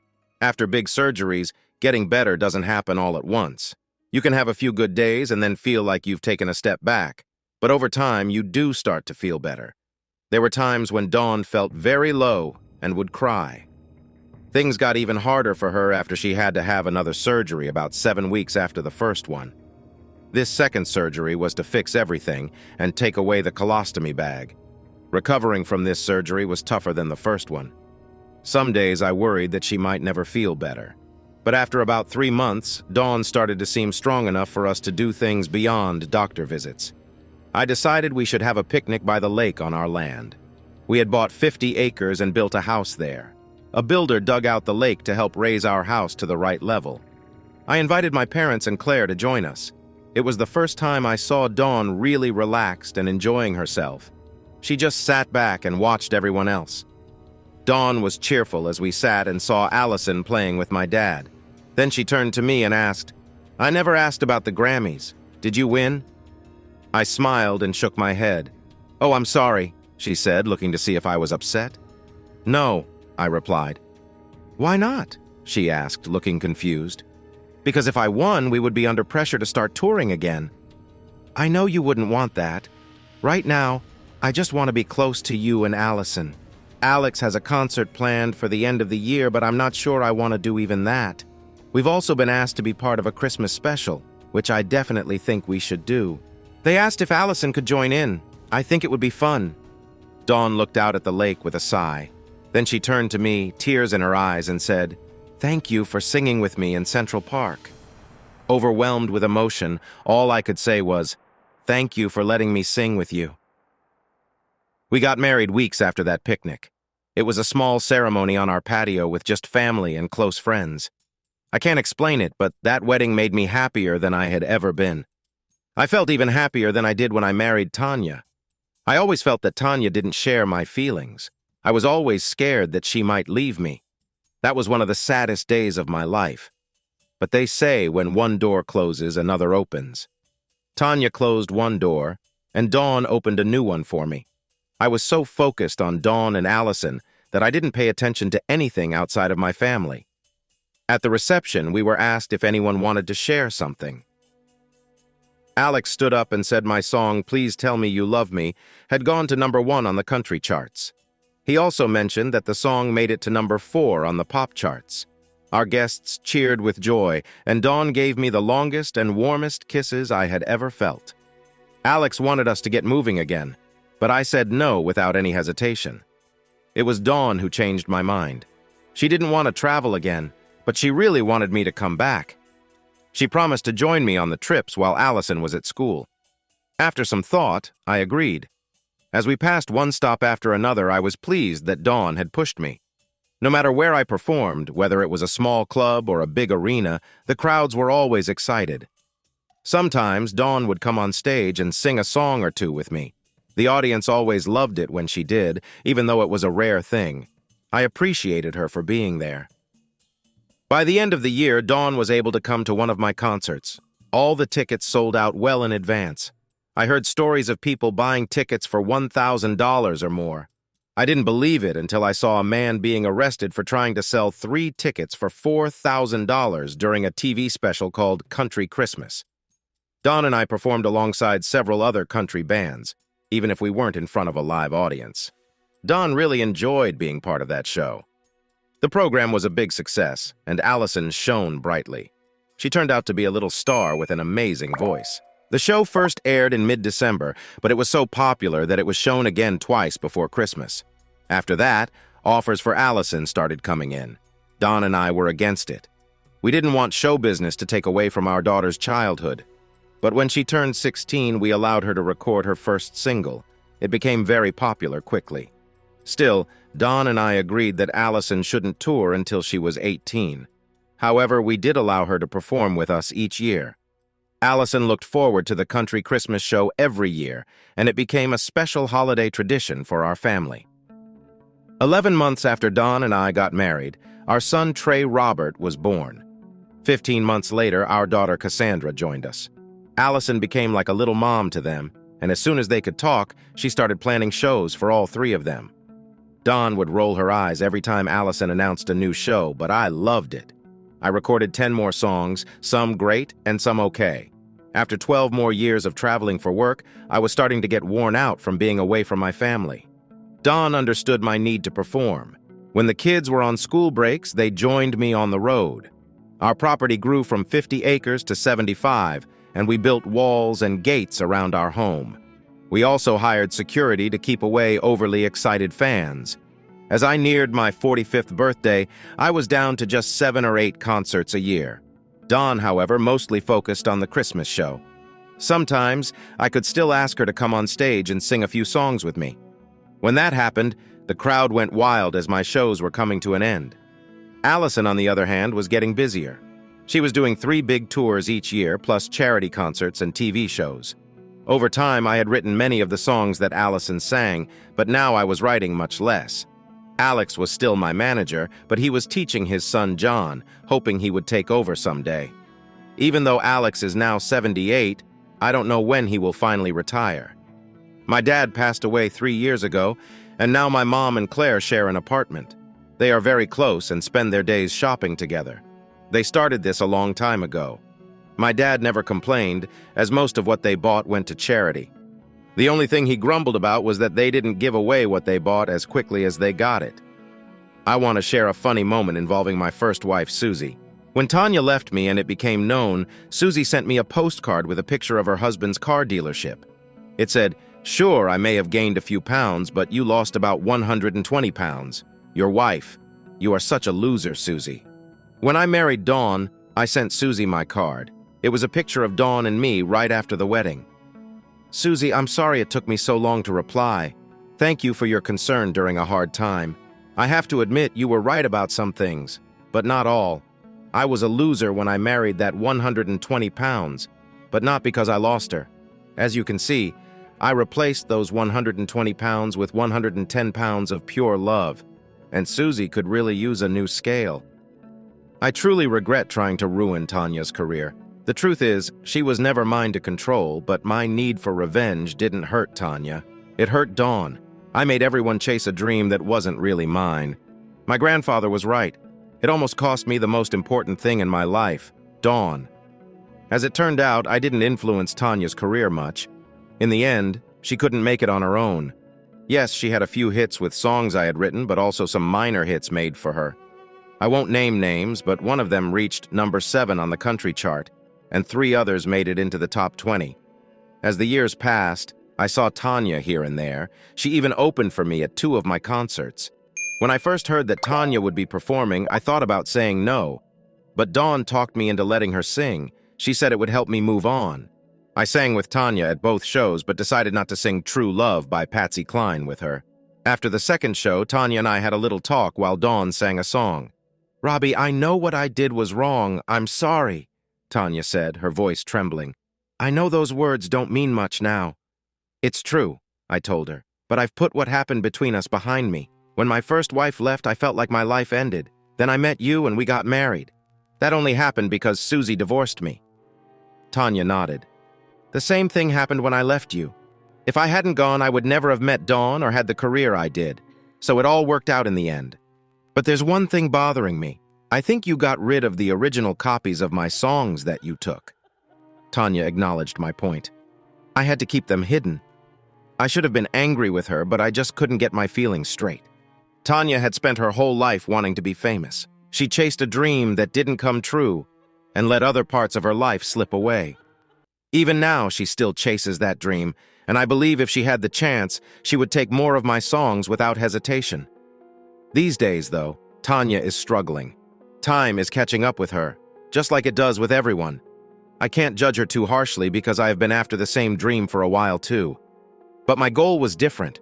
I wanted to show off my success, not just for me, but to get back at Tanya. Now I can't seem to find a way to feel proud of her. I realized how pointless my actions were when Dawn fell ill. I was so focused on revenge that I forgot what truly mattered. Eventually, I stopped trying to outshine Tanya. Ironically, after I let go of my need to be a star, I became one.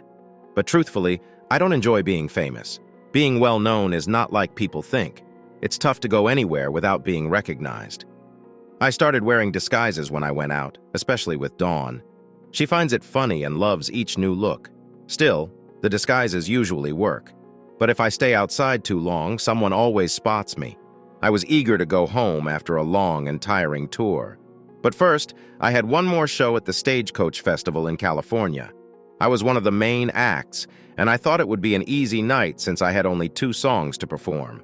Sadly, I had to wait because I was one of the last performers. After I finished my 2 songs, I turned to leave the stage, hoping my limo was ready to take me to the airport. But as I took just 3 steps, the crowd started cheering for more. I walked off the stage quickly, but the cheering didn't stop. It was a bit awkward because Chris Collins was supposed to perform next, but the crowd just wouldn't settle down. They kept calling for me to come back.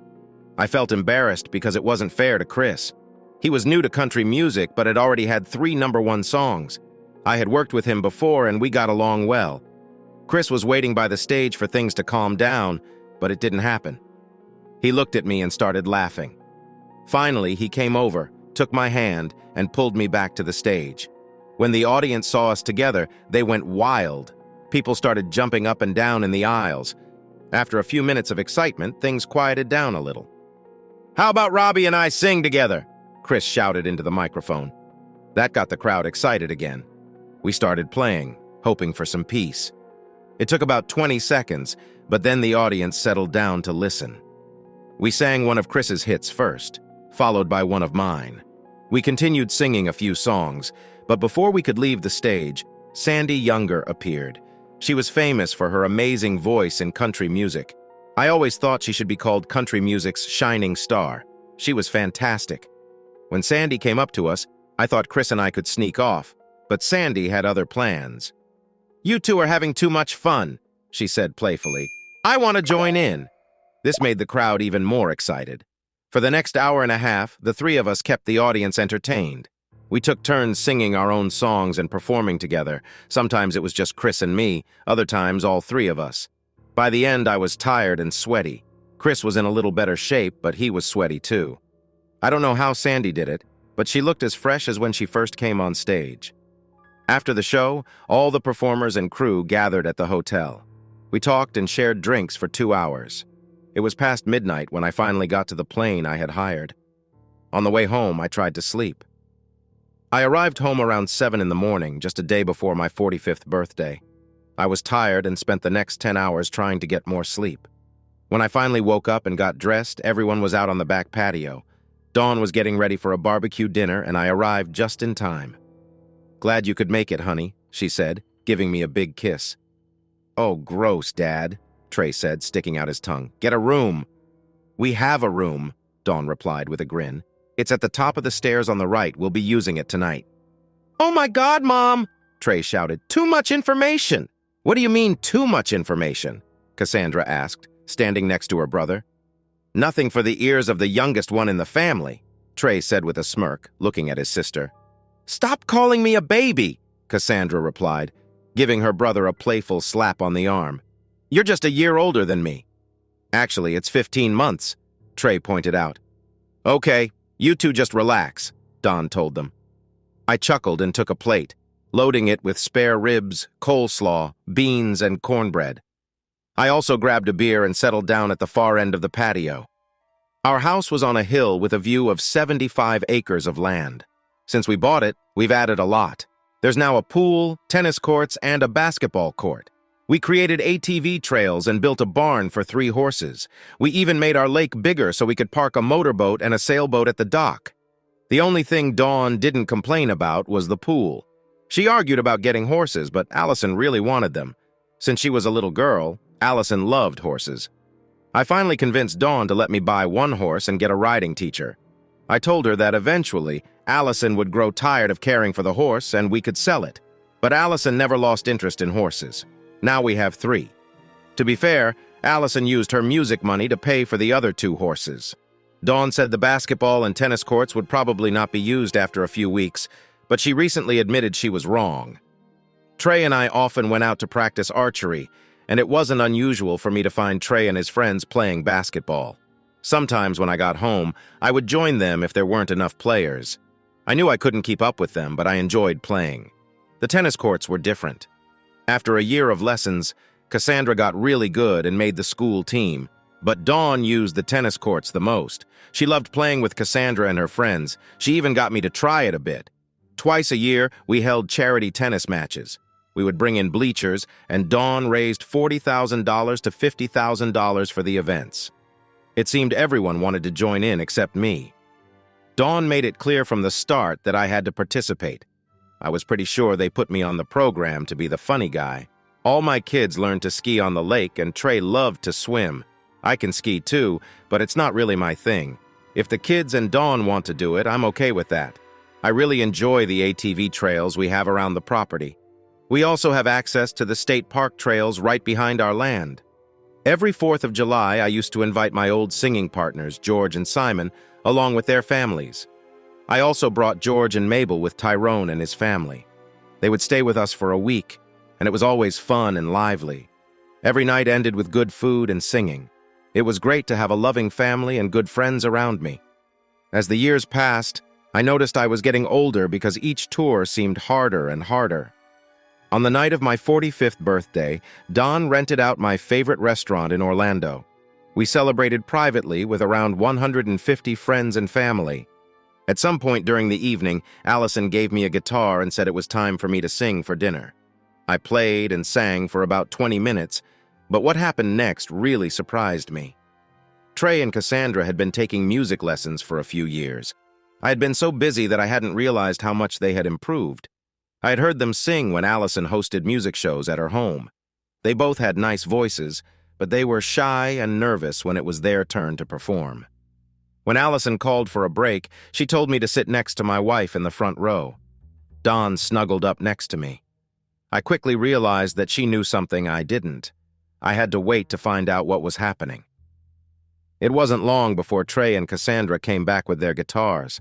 I thought Allison would take over, but I was shocked when Trey grabbed the mic. He shared some funny stories about his sisters and then started to play a guitar solo. I was stunned. But my surprise grew even more when Cassandra joined him. The two of them really made an impression on everyone, but the biggest surprise was still to come. Once the applause faded, Allison handed the microphone back and said that the three of them had written a special song for me. Cassandra started singing, then Trey joined in, and finally, Allison added her voice. It was the sweetest music I had ever heard. As the lyrics flowed, tears ran down my face.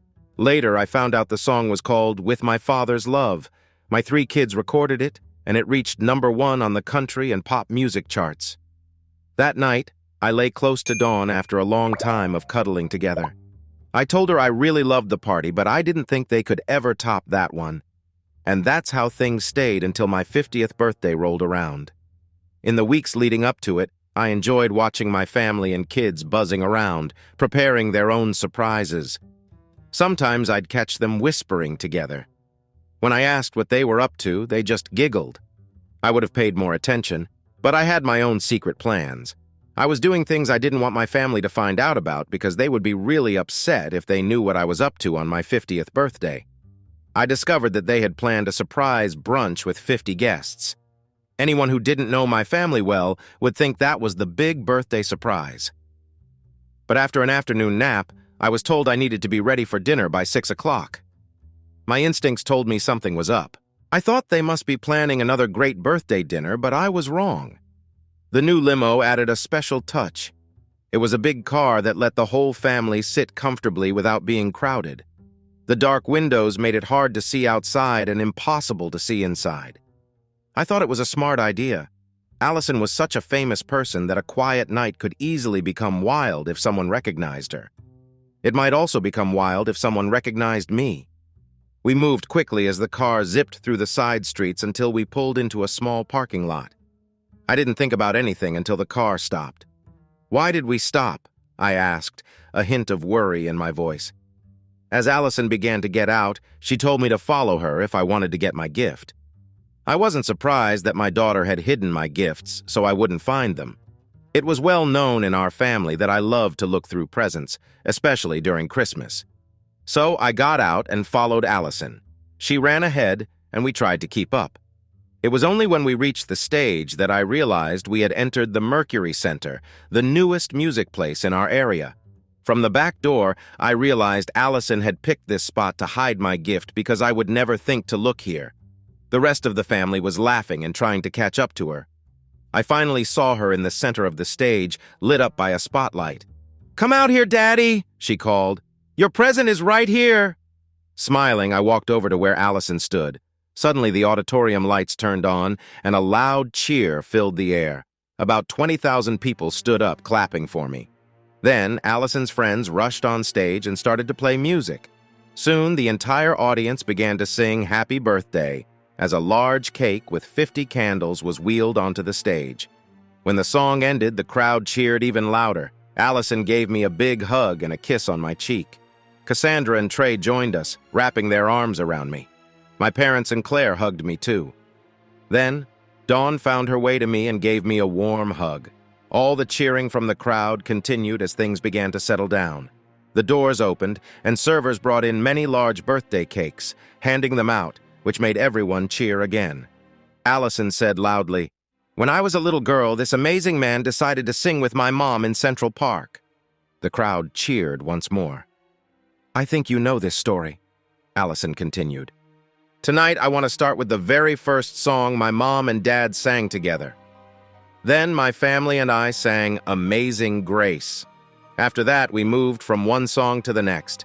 Sometimes Allison sang her famous songs, and sometimes I did too. Cassandra and Trey added their own songs along with ones made popular by other artists. Trey and I performed a piece called Banjo Duel from the movie Deliverance. Even Dawn sang 3 songs on her own. I will always remember how lovely her voice is." The birthday concert lasted for 3.5 hours. Dawn and I finished the concert with the song Tour Love. When we finally left the stage, the crowd was still cheering, wanting more. As we walked back to the limo, I felt a pang of guilt when I saw Dawn's happy face. I hoped she would never learn about the secret life I was living because it would break her heart. A little over 3 months after my birthday concert, I was finally able to end that secret life. Actually, our relationship ended on good terms. I decided then that I would be the best husband I could be. I promised myself there would be no more secrets between Dawn and me. Sadly, I did not keep that promise. Even though I knew it would hurt Dawn, I couldn't stop. For nearly 4 years, I kept my secrets, and there were many wonderful moments during that time. I limited my performances to 1 or 2 a year, but every time I announced a concert, all the tickets sold out in just 15 minutes. Even though I was performing less, I still wrote and recorded new songs. I now had 28 platinum records, with 21 of them reaching the pop charts. I also wrote songs for all 3 of my children. 4 of those songs became #1 hits for Allison, Trey, and Cassandra. Each of them had 2 top 5 hits from songs I created. All 3 of my children got married. Allison married Alex's grandson, Daniel. Since Alex had been my manager years ago, Allison and Danny practically grew up together. Danny was a talented studio guitarist and had a decent singing voice. He was a backup singer for some of the biggest names in music, including my band. However, Daniel wasn't into performing. He loved the business side of things. His grandfather taught him everything about being an entertainment manager. Danny wanted to follow in his grandfather's and father's footsteps in the business. Over the years, I learned that many talented entertainers don't really enjoy performing. Fortunately, I discovered early on that connecting with audiences is easy for me. As I've often said, it's all about the music. I am just a guitarist who sings a bit. Music fills my heart, and if others enjoy it too, that makes it even better. Trey was one of those who didn't enjoy performing much. However, that wasn't the main reason he stopped. The reason he quit was because of a woman named Jenny Taylor. Jenny was a professor at a local university, and Trey and his band were giving a concert there. At the time, Jenny was helping the university's student senate with their entertainment committee. There were several problems with the sound system, and Jenny was trying hard to fix them. After many hours of talking with the union electricians, the sound system still did not work. Trey found Jenny's hard work funny and felt for her. He had worked with unions before and knew they would not help much. Finally, he took out his phone and made a call. 45 minutes later, a portable sound system was brought to the college auditorium and set up. Trey mentioned that the union electricians were very upset that non-union workers had set up the new sound system. They said they would report it, but Jenny stood her ground. She told the electricians they could try anything they wanted, but it had to be after they left the hall, or she would call the police. All 6 electricians left looking defeated, according to Trey. That night he fell for Jenny, but it took him 2 months to persuade her to go out with him. A year after their first date, Trey and Jenny got married. 3 months after the wedding, Trey decided to stop performing. He wanted to stay home more and keep his marriage strong. Instead, he took a teaching job at the same university where Jenny worked. He was hired to teach classes about the entertainment industry. Originally, he was only supposed to teach 2 classes a week, but his class was so popular that the university asked him to teach 2 more, and they were always full. Cassandra became the troublemaker in the family. She always seemed to live in the shadow of her 2 older siblings. Unlike Trey, Cassandra loved to perform and had a successful career. She may never match the success of Allison, but she was definitely well known in the music world. As her career took off, Cassandra started to party too much. She began drinking heavily and using drugs. Thankfully, Cassandra did not become addicted. After a heart-to-heart with Dawn Sunday, she changed her ways. She cut back on her drinking and stopped using drugs completely. Things seemed to improve for a while, but then they got tough again. Cassandra went back on tour, and her music career kept growing. Then she hired Lance Talbot. I disliked him the moment I met him. Lance was the type of person who showed everything wrong with the music industry. He was a charming lead guitarist who was good-looking but lacked good values and had a poor singing voice. Cassandra fell head over heels for him and married him in Las Vegas without telling anyone first. The marriage started to fall apart almost right away. Lance cheated on Cassandra early in their relationship. I think he wanted to use her name to get ahead in the industry. At first, I tried to help him by offering studio time, a singing coach, and even sharing a few songs I had written. But aside from his looks and guitar skills, Lance had nothing else to offer. Eventually, he left Cassandra for the lead singer of a rising band. Cassandra was heartbroken. Even though Lance ran away, he left something special for Cassandra. She was going to have a baby, and a few months later we found out that all my children were also expecting. First, Cassandra had a baby girl, and she named her Lacey. 2 months later, Jenny and Trey welcomed a little boy named Jason. A month after that, Allison and Danny had another baby girl, and they called her Angelina. I promised myself I would leave my secret life behind, but I found it hard to do. About 16 months after Cassandra's baby was born, I started again. This time I knew Dawn would eventually find out, so I chose to tell her the truth. Still, I wanted to enjoy one last night with my grandchildren. I knew that after I spoke honestly to my wife, my time with them might be very limited. I wasn't sure if I would get to see them at all. Our whole family gathered at our house for Memorial Day. We set up cribs in one of the guest rooms so that all 3 little ones could sleep together. I took my guitar and a recorder into their room. I told everyone I would sing my grandchildren to sleep. My family smiled at me warmly as I went upstairs. I couldn't ignore the thought that they might be hurt when I told them about my secret. But that would be for tomorrow. Tonight was all about me and my grandchildren. I started the tape recorder and looked at the 3 little ones in their cribs. They were smiling and giggling while I played my guitar. I sang a few children's songs until they lay down, watching me. One by one, they drifted off to sleep. I decided to sing songs their parents liked and some that Dawn and I enjoyed. I also shared funny stories about their parents, which made me smile and cry at the same time as I remembered the last part of Robbie's journal. The next morning, I woke up and noticed Robbie hadn't gone to bed. I found him asleep in his chair next to his grandchildren, but when I tried to wake him, I realized Robbie was gone. The coroner later said he had a heart attack during the night. Robbie was partly right about how we would feel when we learned what he had kept to himself. We were very sad and disappointed when we found out about Robbie's secret, mainly because he wanted to share it with us. The secret he feared I would discover was that he had cancer. He had bravely fought it when it was first diagnosed, but then the cancer came back, and at the same time, he needed open-heart surgery. The doctors decided to treat his heart first before dealing with the cancer, but Robbie's heart failed before they could help him. Tears filled my eyes as I thought about how I wished he had confided in me, so I could have supported him. I couldn't imagine how frightening it must have been for him. It was Robbie from the very first time we sang together in Central Park. He always tried to look out for me. Our family was heartbroken, but we were amazed at how many of Robbie's fans were mourning. Flowers started coming to our gate in huge numbers. Many people came for weeks to leave gifts, flowers, or sing some of Robbie's songs. I know it wasn't as big as what happened after Elvis Presley died, but it was close. Lots of radio stations around the country played our family songs all day long, but I hardly noticed because I was so sad. It took me months to feel even a little normal. Alex had recorded Robbie singing to his grandchildren, and he released it as an album. It became very popular and reached #1 on both the country and pop charts.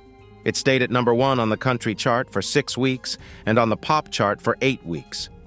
I'm doing better now, but sometimes I think of Robbie and start crying again. Those moments are happening less often, though. Right now, I'm excited because Allison and Jenny are pregnant again. I can't wait for the babies to be born. But part of me feels sad because Robbie will never get to meet them and they won't know their grandfather. Just thinking about it makes me cry again. Oh God, Robbie, I miss you so much. Thanksgiving is coming soon, and then the Christmas season will be here. The network is already preparing for our annual Christmas show. The TV people believe this year's show will have the biggest audience ever. And even though I don't really like performing, I can't wait for the show. It will feel strange without Robbie, but I know he'll be watching, and I know he'll be smiling. Robbie always said he was just a guitar player who loved to sing, but he was so much more than that. I loved him very much and will miss him deeply. Thanks for listening to One Infidelity Hit. If you liked what you heard, don't forget to hit that subscribe button and drop us a like.